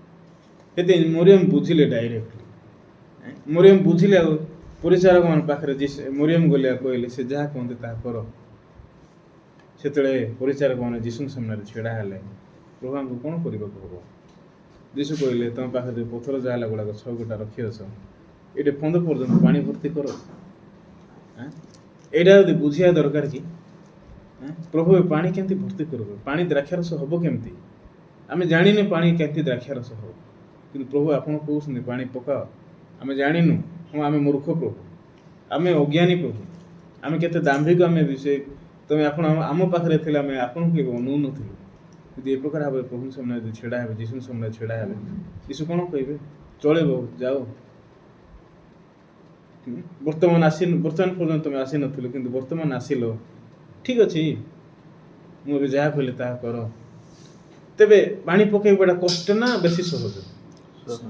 ତେବେ ଆତ୍ମିକ ଜୀବନ ବଞ୍ଚିବାଟା ଆମେ ସଦାବେଳେ ସହଜ ବୋଲି ମାନେ ଶୁଣିଛୁ, କିନ୍ତୁ ଆମେ ଯେତେବେଳେ ପ୍ରାକ୍ଟିକାଲି ବଞ୍ଚୁଛୁ ସତରେ ସହଜ? ଘରୁ ବାହାରିବାଟା, ଠିକ୍ ଟାଇମ୍ରେ ଚର୍ଚ୍ଚରେ ପହଞ୍ଚିବାଟା, ସାକ୍ଷ୍ୟ ଦେବାଟା, ଜୁମ୍ ଜଏନ୍ କରିକି କ୍ୟାମେରା ଅନ୍ କରିକି ବସିବାଟା, ଏଇଟା କେମିତି ଲାଗୁଛି? ପାଷ୍ଟର ଆମର ହୃଦୟ ବୁଝୁନାହାନ୍ତି। ଆଜି ଆପଣମାନଙ୍କର ସାକ୍ଷ୍ୟ ମୁଁ ଶୁଣିଲି, ସମସ୍ତଙ୍କର ସାକ୍ଷ୍ୟ ଭିତରେ କ'ଣ ଅଛି? ପାଷ୍ଟର ବୁଝୁନାହାନ୍ତି। ମୁଁ କାହିଁକି ବୁଝିବି ତୁମମାନଙ୍କର? ମୁଁ ଯଦି ତମର ପଛରେ ବୁଝିବି ବୋଲେ ମୁଁ ନାଇଁକି ତମର ଇଚ୍ଛାରେ ଗଢ଼େଇକି ନେବି। କିନ୍ତୁ ମୋତେ କ'ଣ, ମୋତେ ତମର ଇଚ୍ଛା ଅନୁସାରେ ଗଢ଼େଇକି ନେବାର ଅଛି ନା ଯୀଶୁଙ୍କର ଇଚ୍ଛା ଅନୁସାରେ ଗଢ଼େଇକି ନେବାର ଅଛି? ତେବେ ଆପଣମାନେ ଯୀଶୁଙ୍କର ଶୁଣିବେ ନା ଯୀଶୁ ଆପଣଙ୍କର ଶୁଣିବେ? କି କାହାର ଶୁଣିବା ଦରକାର? ହଁ କି ନାଇଁ? ଏଇଟା ହେଉଛି ସତ କଥା। କିନ୍ତୁ ବେଳେବେଳେ ଆମେ ଯୀଶୁଙ୍କୁ ଶୁଣିବାକୁ ଚାହୁଁଛେ, ଯୀଶୁ ତୁ ଟିକେ ବସେ, ତୁ ବହୁତ କଥା କହିଲୁଣି ନା ନାଇଁ? ବେଳେବେଳେ ଆମେ ସେମିତି କହିବା ପାଇଁ ଚାହୁଁନୁ? ପାଷ୍ଟର ବୁଝୁନାହାନ୍ତି ମାନେ କ'ଣ? ଯୀଶୁ ବୁଝୁନାହାନ୍ତି। ଆମେ ଇନଡାଇରେକ୍ଟଲି କହିବା ପାଇଁ ଚାହୁଁଛୁ ଯୀଶୁ ବୁଝୁନାହାନ୍ତି। ଭାଇ ଭାବରେ ପାଷ୍ଟରଙ୍କୁ ଦୋଷ ଦେଉଛୁ, କିନ୍ତୁ ତାର ହୃଦୟରେ ଦେଖିଲେ ଆମେ ଯୀଶୁଙ୍କୁ ଦୋଷ ଦେଉଛୁ, ଯୀଶୁ ବୁଝିନାହାନ୍ତି ଆଜି ପର୍ଯ୍ୟନ୍ତ ମୋର ସିଚୁଏସନ୍। ମୁଁ ଏଥର ରାକେଶ ଭାଇ ଗୋଟେ ବିଷୟ କହିଲି, ପ୍ରଭୁଙ୍କର ଇଚ୍ଛା ଏଇଟା ତମେ ମା ଚାଲିଯିବାଟା। ଏ ଯଦି ଏତିକି ଗ୍ରହଣ କରିବେ, ବାକ୍ୟ ଦ୍ୱାରା ଖୁସି ହେଉଛି। ଆମେ ମୁଁ ନାଇଁକି ମୋର ବାପା ମାଆଙ୍କୁ ହରାଇଲା ପରେ ବେଶୀ ଦୁଃଖ କରୁଥିଲି, ବହୁତ ଦୁଃଖ କରୁଥିଲି। 2002 ମସିହାରୁ 2012 ପର୍ଯ୍ୟନ୍ତ 2012 ମସିହା ପର୍ଯ୍ୟନ୍ତ ମୋ ପାଖରେ ବହୁତ ଦୁଃଖ ଥିଲା। ପରମେଶ୍ୱରଙ୍କ ଆଡ଼କୁ ଅଭିଯୋଗର ହୃଦୟ ଥିଲା ମୋ ପାଖରେ। କିନ୍ତୁ ଦିନେ 2012 18 ତାରିଖ ଡିସେମ୍ବର ମାସରେ ମୁଁ ବାକ୍ୟ ଶୁଣିଲି। ବାକ୍ୟ ଶୁଣିଲାକୁ ମୋର ହୃଦୟରେ ମୁଁ ବାକ୍ୟ ପାଇଲି, ପରିତ୍ରାଣ ପାଇଲି, ଧାର୍ମିକ ହେଲି, ଅନନ୍ତ ମୁକ୍ତିକୁ ପାଇଲି। ସେତେବେଳେ ମୁଁ ଜାଣିବାକୁ ପାଇଲି, ଯଦି ଆଜି ମୋର ବାପା ବଞ୍ଚିଥାନ୍ତେ, ଯଦି ଆଜି ମୋ ମା ବଞ୍ଚିଥାନ୍ତେ, ତ ମୁଁ କେଉଁ ଦୁନିଆରେ ଥାନ୍ତି? ସତରେ ମୁଁ କ'ଣ ପରିତ୍ରାଣ ପାଇଥାନ୍ତି? ସତରେ ଆଜି ମୁଁ କ'ଣ ବାକ୍ୟ ଆସିକି ଶୁଣିଥାନ୍ତି? ମୋର ବାପା ମା ମୋତେ କ'ଣ ବାକ୍ୟ ଯାଇକି ଶୁଣେ ତୁ ଖ୍ରୀଷ୍ଟିଆନ ହେଇ କହିକି ମୋତେ କ'ଣ ଉଠେଇଥାନ୍ତି ଗୋଟେ ଚର୍ଚ୍ଚକୁ? ନାଇଁ, ମୋର ବାପା ଚାହୁଁଥିଲେ ମୁଁ କୃଷି ବୈଜ୍ଞାନିକ ହଉ। ସେଥିପାଇଁ ଯେତେ ଇଚ୍ଛା, ଯାହା ତୋତେ ଆବଶ୍ୟକ ମୁଁ ପାଠ ପଢ଼େଇବି। ସେଥିପାଇଁ ମୋତେ ଗାଁଠୁ ଅଲଗା ମୋତେ ଛାଡ଼ି ଆଇଲେ ସ୍କୁଲରେ, ଭଲ ସ୍କୁଲରେ। ମୋତେ ନୂଆଗାଁ ଛାଡ଼ି ଆଇଲେ, ଆଉ ମୋତେ ମାମୁଁ ଘରେ ରଖିଲେ। ମୁଁ ହଷ୍ଟେଲରେ ପାଇଲି ନାହିଁ, ଏଣ୍ଟ୍ରାନ୍ସରେ ଫେଲ୍ ହେଇଗଲି, ଜାଣିଲି ନାହିଁ ଏଣ୍ଟ୍ରାନ୍ସ ଦେବାଟା। ଫେଲ୍ ହେଇଲାକୁ ମୋ ମାମୁଁ ଘରେ ମୋତେ ଗୋଟେ ବର୍ଷ ରଖିଲେ। ସେ ହେଡ଼ HMJ ଥିଲେ, କହିଲେ ତୁମେ ଗୋଟେ ବର୍ଷ ଡେସ୍କଲାରରେ ତୁମ ପୁଅ ରହୁ, ଆଉ ନେକ୍ସଟ ବର୍ଷ ଦେଖିବା କହିଲେ। ହେଲେ ମୁଁ ଯେତେବେଳେ ମାମୁଁ ଘରେ ରହିଲି, କ'ଣ ହେଲା ଜାଣିଛନ୍ତି? ମାମୁଁ ଘରେ ହେଉଛି କାଠ ମିଳିବ ନାହିଁ। ସେଥିପାଇଁ ସେମାନେ କାଠ ପାଇଁ 5 କିଲୋମିଟର ଦୂରକୁ ଯିବେ, କଞ୍ଚା କାଠ ବୋହିକି ଆଣିବେ। ଶୁଖିଲା କାଠ ମିଳିବ ନାହିଁ। ସେଥିପାଇଁ ନାଇଁକି ସବୁବେଳେ ସେମାନଙ୍କୁ କଞ୍ଚା କାଠ ବୋହିକି ଆଣିକି ରଖିବାର ଅଛି ବର୍ଷ ସାରା। କାହିଁକି? ଯଦି ସାଙ୍ଗେ ସାଙ୍ଗେ କଞ୍ଚା କାଠ ଶୁଖିବ କି? ନା ସେଟାକୁ ଆଣିକି ବହୁତ ଦିନ ହେଲା ପରେ ଏକା ଶୁଖିବ କି ନାହିଁ? ସେଟାକୁ ଆଣିବେ, କାଟିବେ, ଚିରିବେ, ତାପରେ ଖରାରେ ଶୁଖେଇବେ, ତାପରେ ସେଇଟା ଜାଳେଣୀ କାଠ ଭାବରେ ବ୍ୟବହାର ହେଇପାରିବ। ତ ସେଥିପାଇଁ ମୋର ମାମୁଁ ମାନେ ମୋତେ କ'ଣ କେମିତି ବ୍ୟବହାର କଲେ ଜାଣିଛ? ମୋତେ ନାଇଁକି ସକାଳେ 4ଟାରୁ ଉଠିବେ, 5ଟାରୁ ଉଠିବେ, ଚାଲେ କାଠ ବୋହିବା ପାଇଁ ନେବେ। 5ଟାରେ ଚାଲି ଯିବୁ, 3 କିଲୋମିଟର 5 କିଲୋମିଟର 3 କିଲୋମିଟର 5 କିଲୋମିଟର ଚାଲିକି ଯିବୁ। କାଠ ବୋହିକି ଏତେ ଦୂରରୁ ଧରିକି ଗୋଟେ କାଠ ଆଣିବୁ, ଝାଳ ନାଳ ହେଇକି ଘରେ ପହଞ୍ଚିଲା ବେଳକୁ 9ଟା 9:30 ହେଇଥିବ, 10ଟା ହେଇଥିବ। ହେଲେ ମୁଁ ସ୍କୁଲ ଯିବି ନା, ସ୍କୁଲ ଗଲାବେଳକୁ ସ୍କୁଲ ଆରମ୍ଭ ହେଇଥିବ, ଗେଟ୍ ବନ୍ଦ ହେଇଥିବ। ସେଥିପାଇଁ ମାମୁଁ ମୋତେ କହିବେ ଏବେ ବି ଯା, କିଛି ଅସୁବିଧା ନାହିଁ। ମୁଁ ନାଇଁକି ଠକି ହେବା ଯାଉଥିଲି, ବ୍ୟାଗ୍ ଧରିକି, ସ୍କୁଲ ଡ୍ରେସ୍ ପିନ୍ଧିକି, ୟୁନିଫର୍ମ ପିନ୍ଧୁଥିଲି। ଆଉ ଗୋଟେ ବ୍ରିଜ୍ ଥିଲା, ବ୍ରିଜ୍ ତଳେ ଯାଇକି ମୋର ୟୁନିଫର୍ମକୁ ଭିତରେ ଖୋଲା କରୁଥିଲି, ପକେଟରେ ମୋର ବ୍ୟାଗ୍ରେ ରଖୁଥିଲି, ଆଉ ସେ ବ୍ରିଜ୍ରେ ଏମିତି ଲୁଚଉଥିଲି, ଆଉ ରାସ୍ତାରେ ବୁଲି ଯାଉଥିଲି। ଦିନେ ମୋତେ ମାମୁଁ ଦେଖିଲେ, ସ୍କୁଲ ଯାଇନୁ, କେମିତି ଯିବି କହିଲେ, ତୁମେ ତ ମୋତେ 10ଟାରୁ ଘରୁ ପଠେଇବ, ଏଠୁ ଆସିଲା ବେଳକୁ ସେଇଟା ମାନେ 3 କିଲୋମିଟର ସ୍କୁଲକୁ ଚାଲିକି ଯିବି। ସେଇଟା ପାଖ ହେଲେ ଗୋଟେ ଚଳିଥାନ୍ତା, 10ଟାରେ ଯାଇକି ପହଞ୍ଚ। ହେଲେ 3 କିଲୋମିଟର ନାହିଁ, 5 କିଲୋମିଟର ସ୍କୁଲକୁ ଯିବାଟା ମୋତେ 5 କିଲୋମିଟର। ତ 5 କିଲୋମିଟର ଯିବି ନିହାତି ମୋତେ ଅଧଘଣ୍ଟା ଲାଗିବ କି ନା, ଅଧଘଣ୍ଟାରେ ଅଧିକ ଲାଗୁଥିଲା ମୋତେ, ଯେହେତୁ ଚାଲି ଚାଲି ଚାଲି ଏକଲା ଯାଉଥିଲି। ମୋର ସାଙ୍ଗମାନେ ଯେତିକି ସବୁ ଥିଲେ ସେମାନେ ସାଇକେଲରେ ଯାଉଥିଲେ, ଡବଲ ଡବଲ ଯାଉଥିଲେ, ମୋତେ ନେଉନଥିଲେ। ସେଥିପାଇଁ ମୁଁ ଚାଲିକି ଏକଲା ଯାଉଥିଲି। ତ ଘରେ ଏ ସ୍କୁଲରେ ପହଞ୍ଚିଲା ବେଳକୁ ସେଟା 10:30 ହେଇଥିବ, 11ଟା ହେଇଥିବ। ମୁଁ ଗେଟ୍ ପାଖରେ ଯିବି, ଦେଖିବି ଗେଟ୍ ବନ୍ଦ ଅଛି। ତ ସ୍କୁଲ ଚାଲିଥିବ, ଟିଚର ଆସିକି ତାଙ୍କର ପିରିୟଡ଼ ଥିବ ପଢ଼ଉଥିବେ, ଯାଇକି ପଶିବୁ। ଯେଉଁ ଟିଚର ମାନେ ଥିଲେ ସେତେବେଳେ ପୁରା ନିର୍ଦ୍ଦୟ ଭାବରେ ମାଡ଼ ମାରୁଥିଲେ। ସତରେ 2000 ସେ ସମୟରେ ଏତେ ମାଡ଼ ଆମେ ଖାଇବାର, ସେ ମାଡ଼ ନାଇଁକି ମୋତେ ସେ ମାଡ଼କୁ ମନେ ପକେଇ ମୁଁ ସ୍କୁଲ ଯାଉନଥିଲି। ଗୋଟେ ଇଂଲିଶ ମାଷ୍ଟର ଥିଲା, ଖୁଣ୍ଟିଆ ବୋଲି ଆମେ ନାଁ ଦେଇଥିଲୁ। ଖୁଣ୍ଟିଆ, ତାର ଏଇଠି ଗୋଟେ ବାହାରି ଥିଲା, ଗୋଟେ ମାଂସ ପିସ୍ ଏତିକି ବଢ଼ିଥିଲା, ଏତିକି ଉଚ୍ଚା ହେଇଥିଲା। ସେ ଏତେ ଭଲ ପାଠ ପଢ଼ଉଥିଲେ ଇଂଲିଶ, କିନ୍ତୁ ଏତେ ମାଡ଼ ମାରିବେ ସହ୍ୟ କରି ହେବ ନାହିଁ। ତମେ ଡେଇଁଲେ ବି ଛାଡ଼ିବେ ନାହିଁ, ତାର ମୁଣ୍ଡିଆ ମାରିଲେ ବି ଛାଡ଼ିବେ ନାହିଁ। ମାଡ଼ ମାରବେ ଆଉ ଗୋଟେ ଷ୍ଟୋର ରୁମ୍ ଥିଲା, ଷ୍ଟୋର ରୁମ୍କୁ ନେବେ, ଦ୍ୱାର ବନ୍ଦ କରିକି ମାରବେ। ସତରେ ଏତେ ମାଡ଼ ମାରୁଥିଲେ। ତାର ପିରିୟଡ଼ ଆଇଲା ମାନେ ମୋତେ ଇଚ୍ଛା ଲାଗୁନଥିଲା। ସେଥିପାଇଁ ମୁଁ ନାଇଁକି ଆଗରେ ବସୁଥିଲି, ବେଞ୍ଚରେ ଆଗରେ ବସୁଥିଲି। ତାର ମାଡ଼କୁ ସହି ନ ପାରବା ପାଇଁ ମୁଁ ସଭା ଲାଷ୍ଟରେ ବସିଲି ଗୋଟେ ଭାଇକୁ ଝଗଡ଼ା କରିକି। ତାକୁ ଆଗରେ ପଠେଇଲା, ମୁଁ ଆଗରେ ପଛରେ ବଇଲି। ସେଦି ମୋତେ ଖୋଜିଲି, ଏଇଠି ବସିଥିବା ପିଲା ଗଲା କୁଆଡ଼େ, ପଛରେ ଅଛି, କାହିଁକି ଗଲୁ ସିଆଡ଼େ? ଆହୁରି ସିଟ୍ ଚେଞ୍ଜ କରାଇଲା, ବେଞ୍ଚ ଚେଞ୍ଜ କରା। ସେଥିପାଇଁ ମୁଁ ଲୁଚି ପାରୁନଥିଲି। ଜଣକୁ ବହୁତ ଭଲ ଲାଗୁଥିଲା, ହିନ୍ଦୀ ଯିଏ ପଢ଼ଉଥିଲା, ଗୋଟେ ମ୍ୟାଡ଼ାମ୍ ପଢ଼ଉଥିଲା। ସେ ଏତେ ପ୍ରେମରେ ପଢ଼ଉଥିଲା, ମାଡ଼ ମାରୁନଥିଲା, ଏତେ ଭଲରେ ବୁଝାଉଥିଲା। ସେ ଆଇଲା ଇଏ ନାଇଁକି ସବୁ ସବଜେକ୍ଟ ପଢ଼ାଅ, ଆଉ ଇଏ ନ ଯାଉ। ଆମେ ତାକୁ ଏତେ ଖୁସିରେ ୱେଲକମ୍ କରୁଥିଲୁ, ମ୍ୟାଡ଼ାମ୍ ଗୁଡ୍ ମର୍ଣ୍ଣିଂ ବୋଲି କହୁଥିଲା।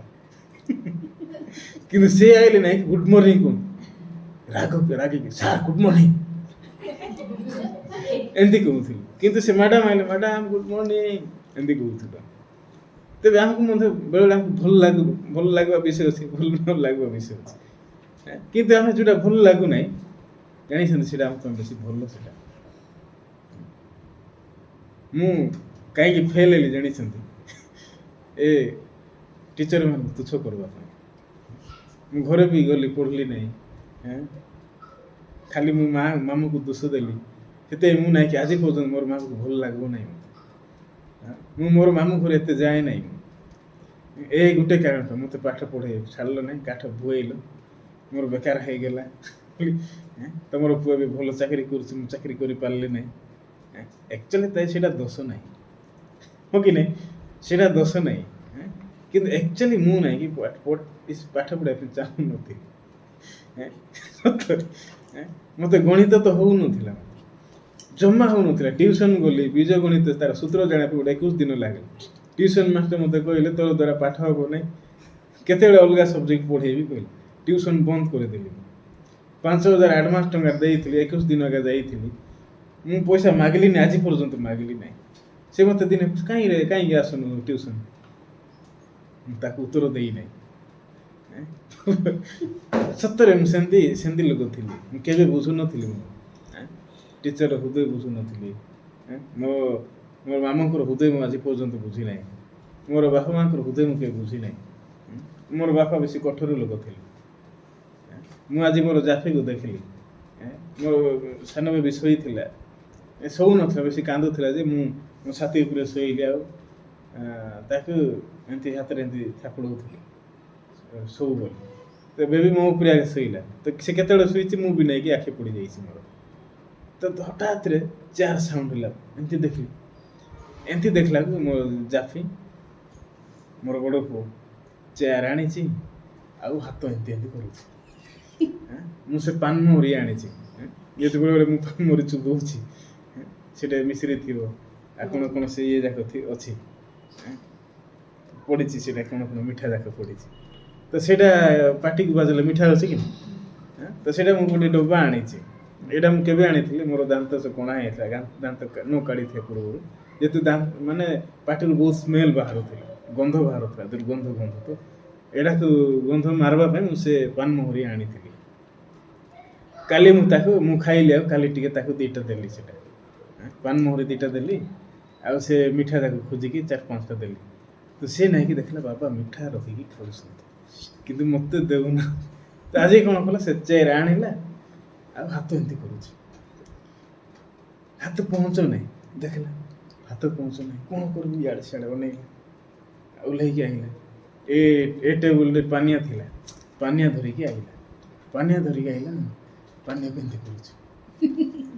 ମୁଁ ଦେଖିଲି ମୋର କ୍ୟାରେକ୍ଟର ଆଣିଛି ହଁ ସତେ ମୋର ଡିଟୋ ମୋର ପୁଅ ନାଇଁକି ମୋର କ୍ୟାରେକ୍ଟର ଆଣିଛି। ତ ମୁଁ ନାଇଁକି କ'ଣ କରୁଛୁ ରେ କହିଲେ କିଛି ନାହିଁ କହୁଛି, ନାଇଁ କିଛି ତ ଗୋଟେ କରୁଛୁ ତୁ ଆଉ ନାଇଁ ତ। ସେ ପୁରା ଠକବାର ମାହୁର, ସେ ମିଛ କହିବାର ମାହୁର। ସେ ଏତେ ଛୋଟ ପିଲା କିନ୍ତୁ ମିଛ ଏତେ କହୁଛି, ନାଇଁ ତ କିଛି କରୁନି ବାବା କହୁଛି।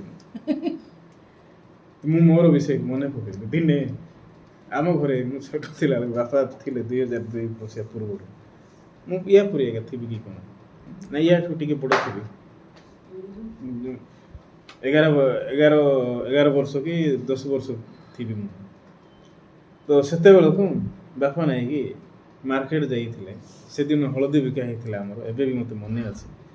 ଆମର ହଳଦୀ ବହୁତ ଥିଲା, ଟଙ୍କା ବି ବେଶୀ ହେଉଥିଲା। ତ ବାପା ନାଇକି ହଳଦୀ ବିକିକି ଆମକୁ ଜିଲାପି ଆଣିଦେଲେ। ଯିବା ପୂର୍ବରୁ ମୋତେ ପଚାରୁଥିଲେ କ'ଣ ଆଣିଦେବି ତୋତେ, ଗୁଲଗୁଲା, କାକରା ନା ଲଡ଼ୁ ନା ଜିଲାପି। ମୋତେ ଜିଲାପି କହିଲେ ଟିକେ ଶୁଣିବାକୁ ଭଲ ଲାଗୁଛି କି ନାହିଁ, ମୁଁ ଜାଣିବାର ନାହିଁ କେଉଁଟା ଭଲ ମୋ ପାଇଁ। ମୁଁ ମୋର ପାଟିରେ କ'ଣ ବାହାରୁଥିଲା, ଜିଲାପି ବାବା କହୁଥିଲି, ଜିଲାପି ଆଣିଦିଅ କହୁଥିଲି। ସେଦିନ ସତକୁ ସତ ଜିଲାପି ଆଣିଦେଲେ। ଜିଲାପି ଆଣିଦେଲେ, ଏତେ ଗୁଡ଼େ ଆଣିଥିଲେ, ଏତିକି ଗୁଡ଼େ ଆଣିଥିଲେ ଆଉ ଗୋଟେ ପଲିଥିନରେ ଆଇଲେ ଆଉ ସମସ୍ତଙ୍କୁ ଗୋଟେ ଗୋଟେ ଦେଲେ। ମୋ ସାନ ଭାଇକୁ ଦେଲେ, ମୋ ସାନ ଭଉଣୀକୁ ଦେଲେ, ସାନ ଦିଟାକୁ ଦେଲେ, ମୋତେ ବି ଦେଲେ। ଗୋଟେ ଗୋଟେ ଦେଇକି ବାନ୍ଧିଲେ ଆଉ ଗୋଟେ ଏମିତି ତାଜା ଟାଇପ୍ର ଥିଲା, କାଠର ବନା ହେଇଥିଲା, ସେ ଉପରେ ରଖିଲେ। ଗୋଟେ ଖାଇଲା ପରେ ସନ୍ତୁଷ୍ଟ ଲାଗିଥିବ ମୋତେ ନାଇଁକି ବାପାଙ୍କୁ ବେଶୀ ରାଗ ଲାଗିଲା। ଏ ବାପା କେମିତି କିଏ ବାପା ଏତେ ଆଣିଲେ ଦେଖେଇକି ରଖୁଛ, ଅନ୍ତତଃ ଦିଟା ହେଲେ ଦିଅନ୍ତ। ହେଲେ ଗୋଟେ ଦେଉଛନ୍ତି, ଗୋଟେ ବିଲେଇକି ଗୋଟେ ମାଛ, ଗୋଟେ ମାଛ ତମେ ଖାଇବା କଣ୍ଟା ଯେ ବିଲେଇକି ଦେଉଛ, ସେମିତି ପ୍ରଭୃତିରେ ଦେଉଛନ୍ତି। ସେଥିପାଇଁ ମୁଁ ସୁଯୋଗ ଖୋଜୁଥିଲି ଜାଣିଛନ୍ତି। ବାପା କେତେବେଳେ ଘରୁ ବାହାରିବେ। ବାପା ଗଲେ ମୁଁ କ'ଣ କରୁଥିଲି, ଉପରେ ତ ପହଞ୍ଚଉନଥିଲି। ଏବେ ବି ଯେମିତି ବାଙ୍ଗରା, ସେତେବେଳେ ତ ଆହୁରି ବାଙ୍ଗରା ଥିଲି। ତ ସେତେବେଳକୁ ମୁଁ କ'ଣ କରୁଥିଲି ଜାଣିଛନ୍ତି, ମୁଁ ଗୋଟେ ଲମ୍ବା ବାଡ଼ି ଆଣୁଥିଲି ଆଉ ତଳକୁ ଫୁଙ୍ଗୁଥିଲି।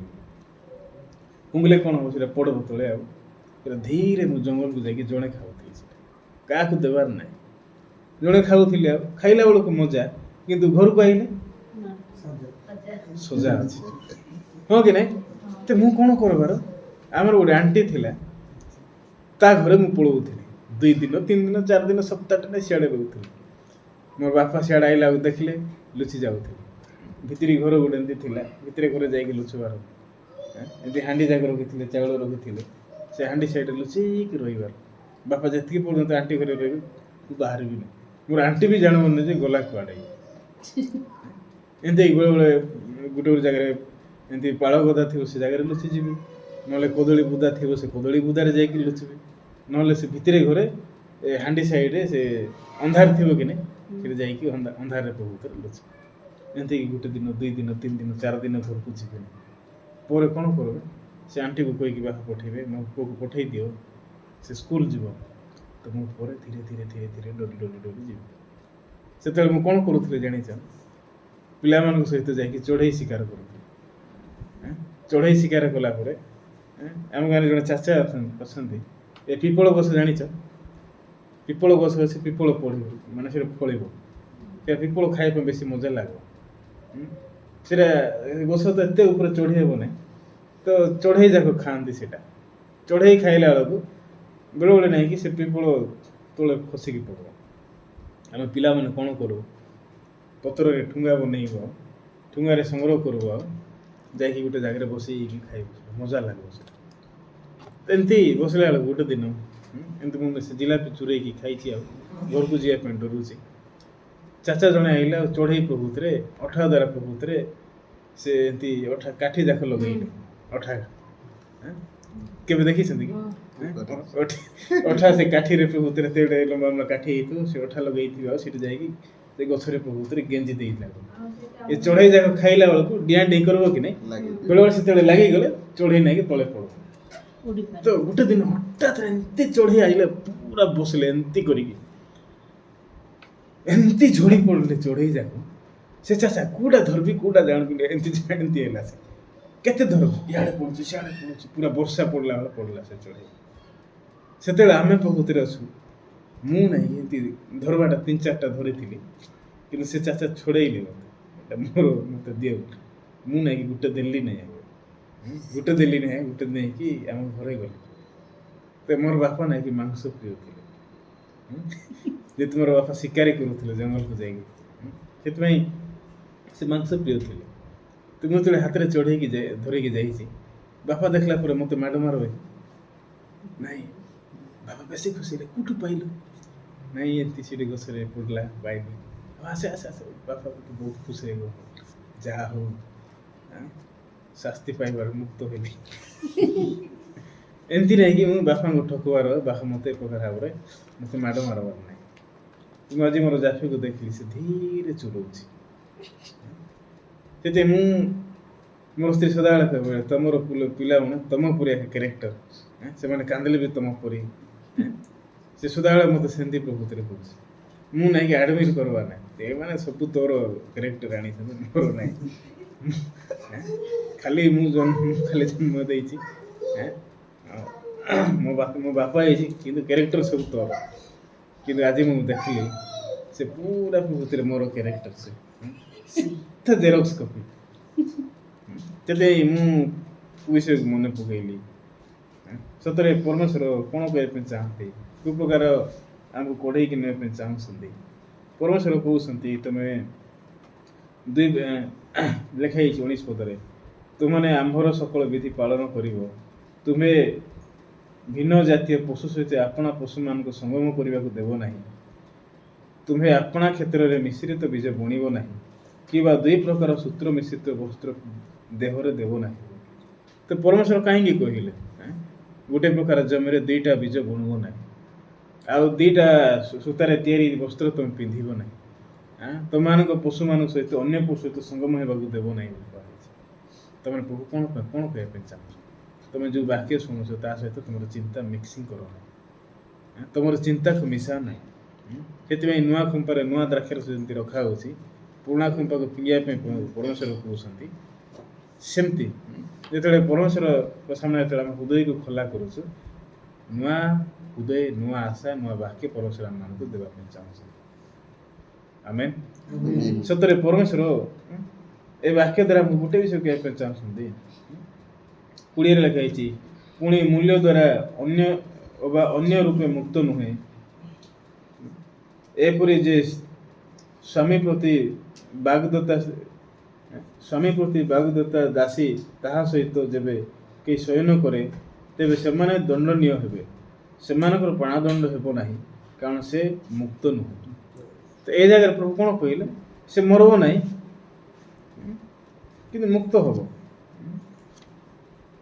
ତ ଉପରେ ଲେଖା ହେଇଛି, ଯଦି ଏ ପ୍ରକାର ଭାବରେ ତମେ ତା ସହିତ ଶୟନ କରିବ, ତେବେ ତମେ ଦଣ୍ଡ ପାଇବ ଲେଖା ହେଇଛି। ତ ଏ ବାକ୍ୟ ଆମେ ବୁଝିପାରୁଛେ। ସେ ଜାଗାରେ ପ୍ରଭୁ କହୁଛନ୍ତି ତମେ ଦଣ୍ଡ ପାଇବ, କିନ୍ତୁ ସେ ଜାଗାରେ ପାଉଛନ୍ତି ସେ ମରିବ ନାହିଁ କହୁଛନ୍ତି। କାହିଁକି ମରିବ ନାହିଁ କହୁଛନ୍ତି, ପ୍ରାଣଦଣ୍ଡ ହେବ ନାହିଁ କାହିଁକି କହୁଛନ୍ତି? କାରଣ ସେ ମୁକ୍ତ ନାହିଁ ଲେଖା ହେଇଛି। ସେଥିପାଇଁ ଜଣେ ଲୋକ ବ୍ୟବସ୍ଥାକୁ ଭେଟିଲା ପରେ କ'ଣ ଭେଟିବାର ଅଛି? ମୃତ୍ୟୁକୁ ଭେଟିବାର ଅଛି। ସେଥିପାଇଁ ଲୋକ ଯଦି ବ୍ୟବସ୍ଥାକୁ ଭେଟିବେ, ମୃତ୍ୟୁକୁ ଭେଟିବେ, ଲୋକ ଜାଣିବେ କି ମୋ ବ୍ୟବସ୍ଥା ଦ୍ୱାରା ସିଦ୍ଧ ନାହିଁ, ବ୍ୟବସ୍ଥା ଦ୍ୱାରା ପବିତ୍ର ନାହିଁ। ସତରେ ବ୍ୟବସ୍ଥା ମୋତେ ପ୍ରଲୋଭନ କରୁଛି, ବ୍ୟବସ୍ଥା ମୋତେ ଖାଲି ଟ୍ରେନିଂ ଦେଉଛି, ଏମିତି କର ସେମିତି କର। ତେବେ ଆମେ ମଧ୍ୟ ଆତ୍ମିକ ଜୀବନ ବଞ୍ଚିଲା ବେଳକୁ ଆମେ ଯେତେବେଳେ ଏ ପ୍ରକାର ଭାବରେ ଶିକ୍ଷା ଯଦି ପାଇବୁ ବ୍ୟବସ୍ଥା ମୂଳକ, ତେବେ ଆମେ ସେ ବିଷୟ ଦ୍ୱାରା କେବେ ମୁକ୍ତ ହେଇପାରିବ ନାହିଁ। କିନ୍ତୁ ଚର୍ଚ୍ଚରେ ପରମେଶ୍ୱର ଆମକୁ କେମିତି କଢ଼େଇକି ନେବା ପାଇଁ ଚାହାନ୍ତି। ତଳେ ଲେଖା ହେଇଛି 21ରେ, ପୁଣି ସେ ପୁରୁଷ ସଦାପ୍ରଭୁଙ୍କ ଉଦ୍ଦେଶ୍ୟରେ ସମାଗମ ତମ୍ବୁ ଦ୍ୱାର ନିକଟକୁ ଆପଣା ଦୋଷାର୍ଥକ ବଳି ଅର୍ଥାତ୍ ଦୋଷାର୍ଥକ ମେଷ ଆଣିବ। ତ ଯଦି ଜଣେ ପାପ କରିଛି, ପ୍ରଭୁ କ'ଣ ଆଣ କହୁଛନ୍ତି? ତୁମ ଦୋଷାର୍ଥକ ଗୋଟେ ମେଷ ଆଣ। का पाखକୁ ଆଣ ଲେଖା ହେଇଛି? ଯାଜକ ପାଖକୁ ଆଣ, ଯାଜକକୁ ଦେଖାଅ, ସେ ତମର ଦୋଷ ନିମନ୍ତେ ସେ ପ୍ରାୟଶ୍ଚିତ କରିବେ, ତେବେ ତମେ କ୍ଷମା ପ୍ରାପ୍ତ ହବ ଲେଖା ହେଇଛି।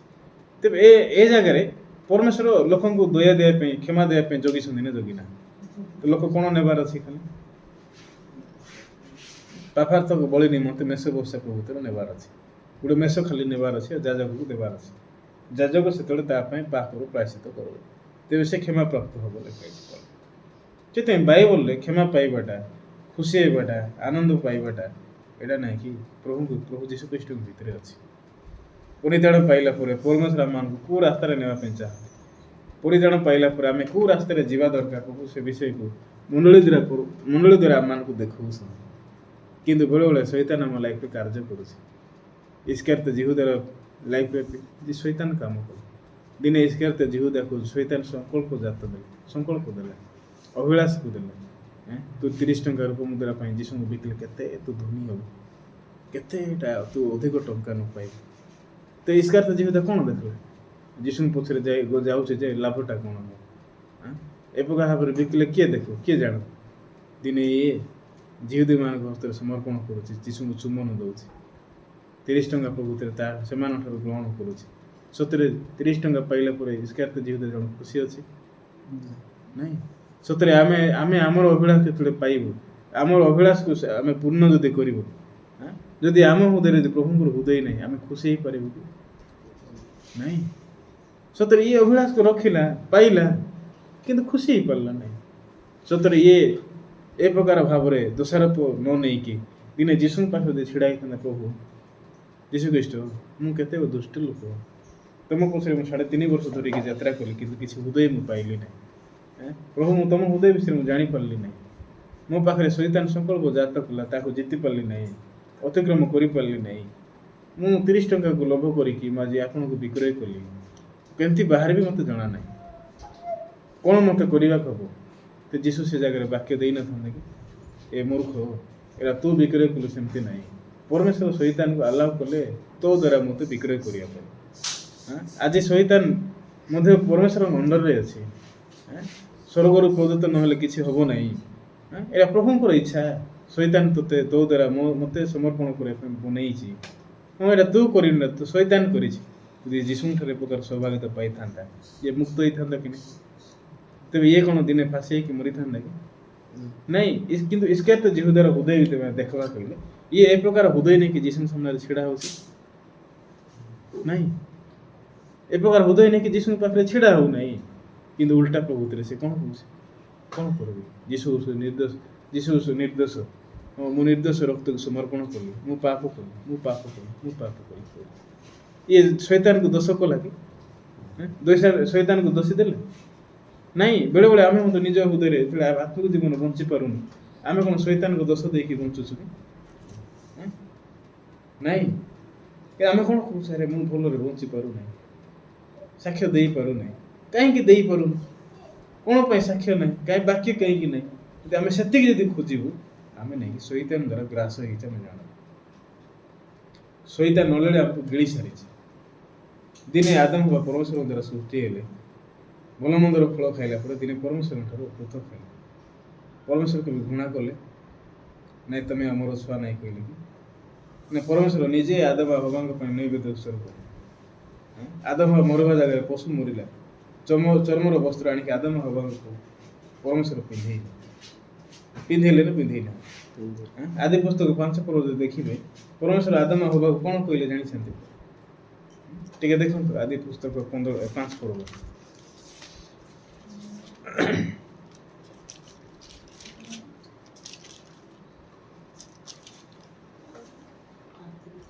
ଦୁଇ ପଦ ଦେଖନ୍ତୁ। ପୁରୁଷ ଓ ସ୍ତ୍ରୀ କରି ସେ ସେମାନଙ୍କୁ ସୃଷ୍ଟି କଲେ, ଆଉ ସେମାନେ ସୃଷ୍ଟ ହେବା ଦିନ ସେମାନଙ୍କୁ ଆଶୀର୍ବାଦ କରି ଆଦମ ମନୁଷ୍ୟ ନାମ ଦେଲେ। ପରମେଶ୍ୱର ମନୁଷ୍ୟ ଖାଲି ସୃଷ୍ଟି କଲେ ଆଉ ଛାଡ଼ିଦେଲେ ଲେଖା ହେଇଛି ନା ଆଶୀର୍ବାଦ କଲେ ଲେଖା ହେଇଛି? ତେବେ ଆଦମ ଆଶୀର୍ବାଦ ପ୍ରାପ୍ତ ଲୋକ ନା ନାହିଁ? ଆଦି ପୁସ୍ତକ 3 ପର୍ବରେ ଇଏ ଫଳ ଖାଇକି ପ୍ରଭୁଙ୍କ ଠାରୁ ବିଚ୍ଛିନ୍ନ ହେଇଛି, ଅଲଗା ହେଇଛି। କିନ୍ତୁ ଆଦି ପୁସ୍ତକ 5 ପର୍ବ ଆସିଲା ପରେ ଆଦମକୁ ପରମେଶ୍ୱର କ'ଣ ଗଣନା କରୁଛନ୍ତି? ଆଶୀର୍ବାଦ ପ୍ରାପ୍ତ ବୋଲି କହୁଛନ୍ତି। ତାମାନେ ଆଦମ ପ୍ରଭୁତ୍ୱରେ ଆଶୀର୍ବାଦ ପାଇଲେ ନା ପାଇଲେ? ଆଦମ ଭୁଲ କଲା, ପ୍ରଭୁ ଫିଙ୍ଗିଲେ କି? ମୁଁ ଯଦି ଚର୍ଚ୍ଚରେ ପ୍ରଭୁଙ୍କ ସାମ୍ନାରେ ଯଦି ମୁଁ ଭୁଲ ଭାବରେ ଯଦି ଛିଡ଼ା ହେବି ପ୍ରଭୁ ମୋତେ ଫିଙ୍ଗିଦେବେ। ଦିନେ ବିବେଚନା ସ୍ତ୍ରୀ ଯୀଶୁଙ୍କ ସାମ୍ନାରେ ଛିଡ଼ା ହେଲା, ପାପ କରିଛି, ପଥର ଅଛି ଶାସ୍ତ୍ରୀୟ ଫାରିସୀମାନଙ୍କ ହାତରେ। ସମସ୍ତେ ବ୍ୟଭିଚାରୀ ସ୍ତ୍ରୀକୁ ଅନେଇକି ଯୀଶୁଙ୍କୁ ପ୍ରକୃତିରେ ପ୍ରଶ୍ନ ପଚାରୁଛନ୍ତି ଯେ ଏ ପ୍ରକାର ଲୋକକୁ କ'ଣ କରାଯିବା ଦରକାର। ଯୀଶୁ କ'ଣ ଉତ୍ତର ଦେଲେ? ଯୀଶୁ କହିଲେ ହଁ ଠିକ୍ ଅଛି, ମାର, ଏ ବ୍ୟବସ୍ଥାକୁ ଲଙ୍ଘନ କରିଛି, ମରବା ଦରକାର। ଯୀଶୁଙ୍କର ବିଚାର ସେମିତି ଆସିଲା କି ନା? ଯୀଶୁଙ୍କର ବିଚାର ଆସିଲା ଯାହା ସେମାନେ ପ୍ରଶ୍ନ କରୁଛନ୍ତି ତାର ବିପରୀତ ଉତ୍ତର ଆସିଲା। ଯୀଶୁ କହିଲେ ଯଦି ତମେ ଯିଏ ନିଜକୁ ନିଷ୍ପାପୀ ବୋଲି ମନେ କରୁଅଛ ସେ ପ୍ରକାର ଲୋକ ପ୍ରଥମରେ ତାକୁ ପଥର ମାର। ସେତେବେଳେ କେହି ବି ନାହାନ୍ତି ଏ ସ୍ତ୍ରୀ ଲୋକକୁ ପଥର ମାରିପାରବେ। ଏ ପଥର ଗୁଡ଼ାକ ସ୍ତ୍ରୀ ଲୋକର ଦେହରେ ପ୍ରକୃତିରେ ବାଜିପାରବ। ସତରେ ଆମେ ଯଦି ଏ ବ୍ୟଭିଚାରୀ ସ୍ତ୍ରୀ ପରି ଯୀଶୁଙ୍କ ସାମ୍ନାରେ ଛିଡ଼ା ହେବ, ପ୍ରଭୁ ତମର ନିଷ୍ପତ୍ତି, ତମର ଯୋଜନା, ତମର ଇଚ୍ଛା ହେଉଛି ବଡ଼। ତମେ ମୋତେ କେମିତି ଗଣନା କରୁଛ ସେଇଟା ହେଉଛି ସବୁଠୁ ଗୁରୁତ୍ୱପୂର୍ଣ୍ଣ। ପ୍ରଭୁ ବେଶୀ ଧନ୍ୟବାଦ। ମୁଁ କେମିତି ବଞ୍ଚିବାକୁ ମୋତେ ଜଣା ନାହିଁ, କିନ୍ତୁ ପରମେଶ୍ୱର ମୋତେ ତମେ ଧାର୍ମିକ ଗଣନା କରିଅଛ। ତମେ ମୋତେ ପବିତ୍ର କରିଅଛ ପ୍ରଭୁ। ତମେ ଏଭ୍ରି ପୁସ୍ତକ 10:17 ପଦରେ କହିଲ ସେମାନଙ୍କ ପାପ ସେମାନଙ୍କ ଅପରାଧ ସବୁ ଆମେ ସ୍ମରଣ କରିବା ନାହିଁ। ପ୍ରଭୁ ମୁଁ ନିଜକୁ ଦେଖିଲେ ଦୋଷାରୋପ ଲାଗୁଛି।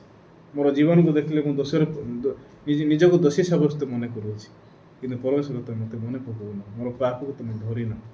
ତେବେ ଏ ପ୍ରକାର ଯେତେବେଳେ ପ୍ରଭୁଙ୍କ ସାମ୍ନାରେ ଛିଡ଼ା ହେବା ଭାଇ ଭଉଣୀମାନେ, ପ୍ରଭୁ ଆମକୁ ଫିଙ୍ଗିଦେବେ। ପରମେଶ୍ୱର ନାହିଁ ତୁ ଭଲ ଲୋକ ନାହିଁ, ତୁ ଯା, ତୁ ବେଶୀ ଦୁଷ୍ଟ ଲୋକ, ଖରାପ ଲୋକ, ମନ୍ଦ ଲୋକ, ତୁ ଯା, ମୋ ଠାରେ ଆସେ ନା। ଯୀଶୁ କହିବେ ସେତେବେଳେ ନା, ଯୀଶୁ ଅଧିକ ଖୁସି ହେବେ। ଯୀଶୁ ଅଧିକ ଖୁସି ହେବେ, ତୋ ପାଇଁ ମୁଁ ମରିଛି, ତୁ ବିଶ୍ୱାସ କରେ, ସେତିକି ଯଥେଷ୍ଟ। ତୋର କୌଣସି ବିଷୟ ମୁଁ ମନେ ପକାଉ ନାହିଁ, କିନ୍ତୁ ତୁ ଖାଲି ଜଷ୍ଟ ବାକ୍ୟ ସେମାନଙ୍କୁ ଆସେ। ତ ଆମେ ଯଦି ଯେମିତି ଅଛୁ ସେମିତି ଯଦି ଛିଡ଼ା ହେବା, ଖୁସି ହେବେ ନା ନାହିଁ? ଦିନେ ନହ ପ୍ରଭୁଙ୍କ ସାମ୍ନାରେ କେମିତି ଛିଡ଼ା ହେବେ?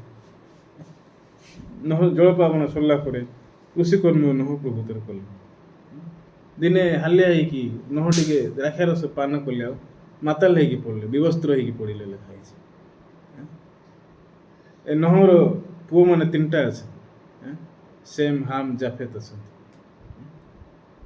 ଫାଷ୍ଟ କିଏ ଗଲା ନହ ପାଖରେ, ତାଙ୍କ ବାପାଙ୍କ ପାଖରେ କିଏ ଛିଡ଼ା ହେଲା? ହାମ୍ ଛିଡ଼ା ହେଲା। ହାମ୍ ଦେଖିଲା ଯେ ବାପା ବିବସ୍ତ୍ର ହେଇକି ପଡ଼ି ଅଛନ୍ତି, ତାଙ୍କ ଦେହରେ କୌଣସି ବସ୍ତ୍ର ନାହିଁ। ଏଇଟା ଲଜ୍ଜାଜନକ, ବାପା ବୁଝୁନାହାନ୍ତି। କିନ୍ତୁ ନହ ନାହିଁ କି ପ୍ରଭୁଙ୍କ ସାମ୍ନାରେ ସେମିତି ବିବସ୍ତ୍ର ହେଇକି ପଡ଼ିଛନ୍ତି। ତା ମାନେ ନହ ନିଜକୁ ଖୋଲା ଭାବରେ ଦେଖାଉଛନ୍ତି ପ୍ରଭୁଙ୍କୁ। ନହ କେବେ ଲଜ୍ଜିତ ହଉନାହାନ୍ତି। କିନ୍ତୁ ଇଏ ନେଇକି ତାର 2ଟା ଭାଇକୁ ଡାକିଲା। କାହାକୁ ଡାକିଲା? ସେମ୍ ଆଉ ଜାଫେତକୁ ଡାକିଲା। ସେମାନେ ଆସିଲେ, ଆଉ ସେମାନେ ମଧ୍ୟ ତାଙ୍କର ବାପାଙ୍କୁ ନହକୁ ଦେଖିଲେ ନାହିଁ, ଆଖି ଅଲଗା ଆଡ଼େ ଦୃଷ୍ଟି କଲେ, ଅଲଗା ଆଖି ବୁଲେଇଲେ, ଆଉ ବସ୍ତ୍ର ପକେଇ ଦେଲେ ଲେଖା ହେଇଛି। ଏ ପ୍ରକାର ଭାବରେ ବାପା ନହ ପ୍ରକୃତିରେ ଢଙ୍କା ଯାଉଛନ୍ତି।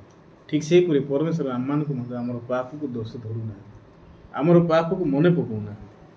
ପରମେଶ୍ୱର କହିବା ପାଇଁ ଚାହୁଁଛନ୍ତି, ହେ ତମେ ମନେ ପକାଅ ନହଙ୍କର ବିଷୟ, ତମେ ମନେ ପକାଅ ଜାକବର ବିଷୟ। ଜାକବ କେମିତି ବାପାଙ୍କ ଠାରୁ ଅନ୍ଧ ଭାବରେ ଆଶୀର୍ବାଦ ପାଇଲା। ଦିନେ ନହ ମଧ୍ୟ କ'ଣ ସେମ୍ ଆଉ ଜାଫେତ ପ୍ରକୃତିରେ କେମିତି ଢଙ୍କା ଗଲା। ହଁ, ଏଇଟା ସେମ୍ ଆଉ ଜାଫେତ ପ୍ରକୃତିରେ ଦେଖାଯାଉଛନ୍ତି, କିନ୍ତୁ ଏଇଟା ସେମ୍ ଆଉ ଜାଫେତକୁ ବହୁ ବ୍ୟବହାର କରୁଅଛନ୍ତି। ହଁ, ପରମେଶ୍ୱର ତାର ଭୁଲକୁ ପ୍ରକୃତିରେ ଢାଙ୍କି ଦେଉଛନ୍ତି। ଯଦି ବି ନହ ପ୍ରକୃତିରେ ଭୁଲ କରିଅଛନ୍ତି, ସତରେ ପରମେଶ୍ୱର ଆମକୁ ଚର୍ଚ୍ଚରୁ ଆଣିଲା ପରେ ମୁକ୍ତ କରୁଛନ୍ତି ନା ଦୋଷାରୋପ କରୁଛନ୍ତି? ଯଦି ମୁଁ ଚର୍ଚ୍ଚକୁ ଆସିଲା ପରେ ଦୋଷାରୋପ ଯଦି ହେଉଛି, ମୁଁ ଆଜି ପର୍ଯ୍ୟନ୍ତ ପ୍ରଭୁଙ୍କର ହୃଦୟକୁ ବୁଝି ନାହିଁ। ଆଜି ପର୍ଯ୍ୟନ୍ତ ମୁଁ ଗୋଟେ ପାଷ୍ଟରଙ୍କର ୱାର୍ଡ଼ ଗୋଟେ ଶୁଣିକି ଗାଳି ଶୁଣି ଯଦି ମୁଁ ପ୍ରଭୁତରେ ଦୋଷାରୋପ ହେଉଛି, ପାଷ୍ଟର ବୁଝୁନାହାନ୍ତି କହିକି, ମୁଁ ପାଷ୍ଟରଙ୍କର ହୃଦୟ ବୁଝି ନାହିଁ। ହଁ କି ନାହିଁ? ମୁଁ ବି ଦିନେ ଏ ପ୍ରକାର ଭାବରେ କହୁଥିଲି। ମୁଁ ଏଠୁକୁ ଆସିଲା ପରେ ମୋତେ ଗୋଟେ ବିଷୟ ପ୍ରଭୁତରେ ଜୀର୍ଣ୍ଣ ହେଉନଥିଲା, ଜାଣିଛନ୍ତି? ଏ ଭାଇମାନେ ପୂର୍ବ ପାଷ୍ଟରଙ୍କ ସହିତ ସମ୍ପର୍କ ରହୁଛନ୍ତି, ଅଧିକ ସେମାନଙ୍କ ସହିତ ସହଭାଗିତା ନେଉଛନ୍ତି। କିନ୍ତୁ ମୁଁ ଦିନେ ସେ ଏ ଜାଗାରେ ଥିବା ପାଷ୍ଟରଙ୍କ ସହିତ ମୁଁ କଥା ହେଲି, ଆଉ ସେ କହିଲେ, ପାଷ୍ଟର ମୁଁ କାହାକୁ ଫୋନ୍ କରୁନାହିଁ, କାହା ସହିତ ମୋର ସମ୍ପର୍କ ନାହିଁ। ମୁଁ ଜାଣିବାକୁ ପାଇଲି ମୋର ଚିନ୍ତା କେତେ ଭୁଲ, ମୁଁ ଯେଉଁଟା ଚିନ୍ତା କରୁଛି ସେଇଟା କେତେ ଭୁଲ ବିଷୟ। ସେଇ ଦିନଠାରୁ ମୁଁ ମୁକ୍ତ ହେଲି। ଯଦି ମୁଁ ତାଙ୍କ ସହିତ ପରାମର୍ଶ ନେଇନଥାନ୍ତି, ତାଙ୍କ ସହିତ କଥା ହେଇନଥାନ୍ତି, ତ ତାଙ୍କର ହୃଦୟ କ'ଣ ମୁଁ ଜାଣିଥାନ୍ତି କି? କିନ୍ତୁ ଅଯଥାରେ ମୁଁ ପ୍ରକୃତିରେ ବିଜାର ହେଇଥାନ୍ତି ନା ନାହିଁ। ସେଥିପାଇଁ ଭାଇବ ନା ନାହିଁ, ମୁଁ ଆପଣମାନଙ୍କୁ ଗାଳି କରୁଛି, ଅନୁଯୋଗ କରୁଛି, ଏହାର ଅର୍ଥ ନୁହେଁ କି ଘୃଣା କରୁଛି। ମୁଁ ଚାହୁଁନାହିଁ ଆପଣମାନେ ଶୈତାନ ଦ୍ୱାରା ଠକି ହେଇକି ବଞ୍ଚନ୍ତୁ। ମୁଁ ଚାହୁଁନାହିଁ ଆପଣମାନେ ପ୍ରକୃତିରେ ଶୈତାନ ଦ୍ୱାରା ଗ୍ରାସ କରାଯାଇକି ପ୍ରକୃତିରେ ଜୀବନଯାପନ କରନ୍ତୁ। ମୁଁ ଚାହୁଁଛି ଆପଣମାନେ ସତ୍ୟଯୁକ୍ତ ଭାବରେ ଆତ୍ମା ଦ୍ୱାରା କଢ଼େଇକି ନିଆଯାଆନ୍ତୁ, ବାକ୍ୟ ଦ୍ୱାରା ପ୍ରକୃତିରେ ଚାଳିତ ହୁଅନ୍ତୁ, ଆତ୍ମାଙ୍କ ଦ୍ୱାରା ଚାଳିତ ହୁଅନ୍ତୁ। ସେଥିପାଇଁ ମୁଁ ଯେତେବେଳେ ସେ ପ୍ରକାର ବିଷୟ ଯେତେବେଳେ ଦେଖୁନାହିଁ, ମୁଁ କ'ଣ ପାଟି ବହୁତ କରିକି ରହିବାର ଅଛି କି? ସିଏ ଯଦି ଶିକାର ପାଇଛି ଗର୍ଜନ କରିବା ଦରକାର ନା ନାହିଁ? ସିଂହ ଯଦି ଶିକାର ପାଇଛି ତ ଗର୍ଜନ କରିବା ଦରକାର ନା ନାହିଁ? ଆଖପାଖ ସିଂହ ଯାକ ଥିବେ, ସେମାନେ ଆସିବେ ମାଗିବେ, ଇଏ ଗର୍ଜନ କଲେ ତ ସେମାନଙ୍କ ଠାରୁ ଛଡ଼େଇ ପାରିବ। ଆଜି ପାଷ୍ଟର ଗର୍ଜନ କରୁଛନ୍ତି, କାହିଁକି ଗର୍ଜନ କରୁଛନ୍ତି? ପାଷ୍ଟରମାନଙ୍କର ଭୁଲ ଅଛି, ସେବାକାର୍ତ୍ତ ଭୁଲ କରୁଛନ୍ତି, ବାକ୍ୟ ଭୁଲ ପ୍ରଚାର କରୁଛନ୍ତି। ସେଥିପାଇଁ କି ନାଇଁ, ପାଷ୍ଟର ପାରଙ୍କ ଠାରୁ ଭିନ୍ନ ପ୍ରକାର ଚିନ୍ତାକୁ ରଖିକି ବଞ୍ଚୁଛନ୍ତି। ପାଷ୍ଟର ପାର ସେଟାକୁ ଦେଖୁଛନ୍ତି, ସେଥିପାଇଁ ପାଷ୍ଟର ପାର ପାର୍ଟି କରୁଛନ୍ତି। ପାଷ୍ଟର ନାଇଁକି ଆମକୁ ପାଷ୍ଟର ଆଇଜା କେମିତି କ'ଣ କହୁଛନ୍ତି ଜାଣିଛନ୍ତି? ମୁଁ ତୁମମାନଙ୍କୁ ବିଶ୍ୱାସ କରୁନାହିଁ କହୁଛନ୍ତି। ବେଳେବେଳେ ମୁଁ ଏଇଟା ବୁଝୁନାହିଁ। ତ ଆମେ ପାଷ୍ଟର ଆପଣ ଯଦି ଆମକୁ ବିଶ୍ୱାସ କରୁନାହାନ୍ତି, ଆମକୁ ରଖିଛନ୍ତି କ'ଣ ପାଇଁ ଚର୍ଚ୍ଚରେ? ମୋ ପାଖରେ ଏ ପ୍ରକାର କ୍ୱେଶ୍ଚିନ୍ ଆସୁଛି। ତ ଏଇଟା ମୋର କ୍ୱେଶ୍ଚିନ୍ ମାର୍କ କ'ଣ ଠିକ୍ କି? ନାଇଁ, ତାମାନେ ସେ କହିବା ପାଇଁ ଚାହୁଁଛନ୍ତି ମୁଁ ତୁମକୁ ଦେଖିକି ରଖିନି, ମୁଁ ତୁମ ଭିତରେ ଯୀଶୁଙ୍କୁ ଦେଖିକି ରଖିଛି। ସେଇଟା ମୋର ଜାଗା, କିନ୍ତୁ ତୁମକୁ ମୁଁ ରଖିଛି ମାନେ ତ ମୋର ହୃଦୟ ନେଇକି ତୁମେ ସେଠି ବଞ୍ଚ ନା ନାଇଁ? ଭାଇ ଭଉଣୀମାନେ, ଆପଣ ଯୀଶୁଙ୍କର ହୃଦୟ ନେଇକି ବଞ୍ଚିବେ, ଯୀଶୁଙ୍କର ବାକ୍ୟ ନେଇକି ବଞ୍ଚିବେ, ହେଲେ ମୁଁ କେମିତି ଅନୁଯୋଗ କରିବି? ଆମର ଚର୍ଚ୍ଚରେ ଦେଖିଲେ ଜଣାପଡ଼ୁଛି ଯେ କେତେଟା ଡିଭାଇସ୍ ପ୍ରକୃତିରେ ଅଛି। ଅତି ଅଧିକ ହେଲେ 25ଟା କି 30ଟା ଡିଭାଇସ୍ ଜଏନ୍ ହେବ।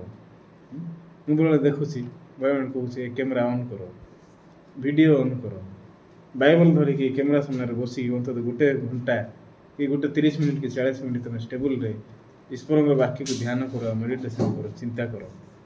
ଆସ ଶୁଣ। ଗଣନା ଯଦି ଶୁଣୁନାହାନ୍ତି, ମୋତେ ଭଲ ଲାଗୁଛି। ମୁଁ କାଲି ଯେଉଁ ମାନେ ବନ୍ଦ କରିବାର ଗୋଟେ କାରଣ, ଯେତେବେଳେ ଏତିକି ମୁଁ ଶୁଣିପାରିଲେ ନାହିଁ ଭାଇମାନେ, ମୁଁ 1 ଘଣ୍ଟା ଧରିକି 45 ମିନିଟ୍ କି 40 ମିନିଟ୍ ମୁଁ ପ୍ରଚାର କରିବି, ଏ ଭାଇମାନେ କ'ଣ ଶୁଣିବେ? ମୋତେ ନାଇକି ଖାଲି ସତରେ ବେଶୀ ବିରକ୍ତ ଲାଗିଲା, ମୁଁ ପ୍ରଚାର କରିବି ନାହିଁ ଭାବୁଥିଲି। ଏତେ ଏ ଫେଲୋସିପ୍ ମୁଁ କାହିଁକି ଆଜି ଡାକିଲି ଜାଣିଛନ୍ତି? ଏ ଫେଲୋସିପ୍ ନାଇକି ଆମକୁ ନିହାତି ପ୍ରକୃତିର ଦରକାର ଅଛି। ପୁଅ ଦିନେ ବାପାଙ୍କର ହୃଦୟକୁ ଜାଣିନଥିଲା, ସେ ଚାଲିକି 5 କିଲୋମିଟର ଯାଉଥିଲା ସ୍କୁଲ। ବାପା ତାକୁ ସବୁ କିଛି ଦେଇଥିଲେ, ସାଇକେଲ ଆଣିକି ଦେଇ ସାରିଥିଲେ, କିନ୍ତୁ ଏ ବାପାଙ୍କର ହୃଦୟ ଯେହେତୁ ଜାଣିନାହିଁ, ଇଏ ସ୍ମରଣରେ ପ୍ରକୃତିରେ ରଖିପାରୁନାହିଁ, ସେଇଟା ତା ପାଇଁ ବହୁତ କଷ୍ଟଦାୟକ ଥିଲା। ଆମେନ୍। ସେଥିପାଇଁ ଆମେ ମଧ୍ୟ ଆଜି ପରିତ୍ରାଣ ପାଇଲୁ, କିନ୍ତୁ ପ୍ରଭୁଙ୍କର ହୃଦୟକୁ ନେଇକି ଆମେ ଯଦି ବଞ୍ଚିବୁ ନାହିଁ, ପ୍ରଭୁଙ୍କର ହୃଦୟ କ'ଣ ତାହା ଯଦି ଆମେ ଜାଣିବା ନାହିଁ, ତେବେ ଆମେ ମଧ୍ୟ ଆତ୍ମିକ ଜୀବନରେ ବେଶୀ କଷ୍ଟ ପାଇବୁ, ହଁ ନା ନାହିଁ? କିନ୍ତୁ ଯଦି ସତରେ ଆମେ ପ୍ରଭୁ ଯେମିତି କହୁଛନ୍ତି, ଯୀଶୁ ଯେମିତି କହିଲେ ପରିଚାରକମାନଙ୍କୁ, ଏ ପଥର ଯାହା ଗୁଡ଼ାକରେ ପାଣି ଭର୍ତ୍ତି କର, ଦ୍ରାକ୍ଷାରସ କେମିତି ହେବ ସେଇଟା ମୁଁ କରିବି, ତୁମେ ଚିନ୍ତା କର ନାହିଁ, ଖାଲି ତୁମେ ଜଷ୍ଟ ଭର୍ତ୍ତି କର। ଆମେ ମଧ୍ୟ ଯେତିକି ଶୁଣୁଛୁ, ଚର୍ଚ୍ଚକୁ ଆସ, ମୋତେ ବୁଝିବା ଦରକାର ନାହିଁ, ସାକ୍ଷ୍ୟ ଦେ, ମୋତେ ବୁଝିବା ଦରକାର ନାହିଁ, ବାକ୍ୟ ପଢ଼େ, ମୋତେ ବୁଝିବା ଦରକାର ନାହିଁ, ମୁଁ ତ କହିବା ଦରକାର ନାହିଁ ପାଷ୍ଟ ମୋତେ ଆସୁନାହିଁ। ମୁଁ ଯେତେବେଳେ କହିବି ଯାଇକି ତାଙ୍କ ଘରେ ଟିକେ ଫେଲୋସିପ୍ କରେ, ପାଷ୍ଟ ମୁଁ ଜାଣିନାହିଁ କହିବା ଦରକାର ନାହିଁ। ଜାଣିଛନ୍ତି କି? ମୋତେ ଜାଣିନାହିଁ କହିବା ଦରକାର ନାହିଁ, ମୋତେ ଯିବାର ଅଛି। ଏଇଟା ହେଉଛି ସେ ପରିଚାରକ ମାନେ ଯେମିତି ଦ୍ରାକ୍ଷାରସ ଏ ପାଣିକୁ ପଥର ଜାହାଲା ଗୁଡ଼ାକରେ ପକେଇଲେ, ଏଇଟା ହେଉଛି ସେମିତି। ସେମାନେ ବୁଝି ନାହାନ୍ତି, କିନ୍ତୁ ପାଣି ପକେଇଲେ। ସେତେବେଳେ ଯୀଶୁ କହିଲେ ଏବେ କାଢ଼, ଭୋଜିର ଅଧ୍ୟକ୍ଷମାନଙ୍କୁ ଦିଅ, ସେଇଟା ତାଙ୍କ ପାଇଁ ବହୁତ ଆଶ୍ଚର୍ଯ୍ୟ ବିଷୟ ଥିଲା। ଯେତେବେଳେ ସେମାନେ ଭୋଜିର ଅଧ୍ୟକ୍ଷମାନଙ୍କୁ ଦେଲେ, ଏହା ଦ୍ରାକ୍ଷାରସ ହେଇସାରିଥିଲା। ଯେଉଁମାନେ ସେଟାକୁ ପାନ କଲେ, ପିଇଲେ, ସେମାନେ କହିଲେ, ଲୋକମାନେ ପ୍ରଥମେ ଭଲ ଦିଅନ୍ତି, କିନ୍ତୁ ଶେଷରେ ମନ୍ଦ ଦିଅନ୍ତି ମାତାଲ ହେଲା ଅବତାରେ, କିନ୍ତୁ ତୁମେ ଶେଷ ପର୍ଯ୍ୟନ୍ତ ଭଲ ଦ୍ରାକ୍ଷାରସ ରଖିଅଛ। ତ ଶେଷ ପର୍ଯ୍ୟନ୍ତ ଭଲ କିଏ କରିପାରିବ? ମୁଁ ନା ଯୀଶୁ କରିପାରିବ? ଯୀଶୁ। ଏତେ ମୋ ପାଇଁ କିଏ ଭଲ କରିବା ଦରକାର? ଯୀଶୁ ଭଲ କରିବା ଦରକାର କି ନାଇଁ? ସେଠି ମୋ ହୃଦୟରେ ଉତ୍ତମ କାର୍ଯ୍ୟ କିଏ ଆରମ୍ଭ କରିଆସନ୍ତି? ଯୀଶୁ। ସେ ପୁରା କର। ଏତେ ଆପଣମାନେ ଈଶ୍ୱରଙ୍କ ଦ୍ୱାରା ବାକ୍ୟ ଦ୍ୱାରା କଢ଼େଇକି ନିଆଯାଅ, ଏଇଟା ହେଉଛି ପ୍ରଭୁଙ୍କର ଇଚ୍ଛା। आज मुझे कहि प्रार्थना करवा। परमेश्वर पिता बेस धन्यवाद दूँ आज प्रकार सुंदर सौभाग्य आमको देल। सतरे पिता आम के दुष्ट हेल्ले सुधा तुम आमको आज वाक्य द्वारा जनइल। आ दुई प्रकार सूत्र मिश्रित वस्त्र तुम पिंध ना, दुई प्रकार विजय भूमि गुण ना, आ तुम मान पशु मान सहित अलग पशु मान सहित संगम कराओ ना। तुम जाजक मान को जाओ गोटे मेष को लेकिन जाजक से देखिए तुम पापर प्रायश्चित कर तेज तुम क्षमा प्राप्त हो। तो सतरे परमेश्वर आम निजक देखिले आम हूँ के दुष्ट मंद लोक, कि परमेश्वर तुम आम जाजक को दे आ जाजक द्वारा आमको जनवाई चाहूँ कि तुम हूँ सूची। प्रभु बेस धन्यवाद दूँ।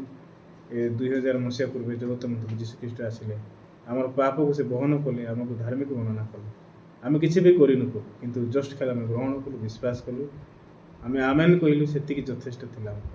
सतरे आज आम धार्मिक गणना करू, आत्मिक जीवन बंचुअछु। आम सदाबे शुणीचु आत्मिक जीवन बंचाटा बेस सहज, किंतु आम बेले बेले प्राक्टिकली लाइफ प्रकृति बंचुचु।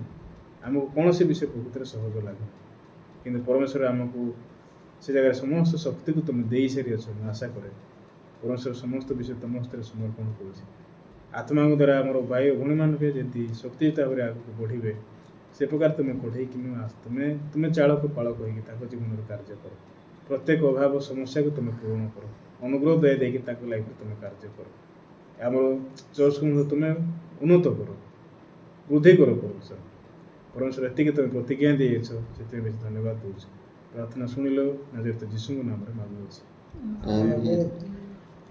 बहुत बेसी धन्यवाद। नमस्कार समस्त।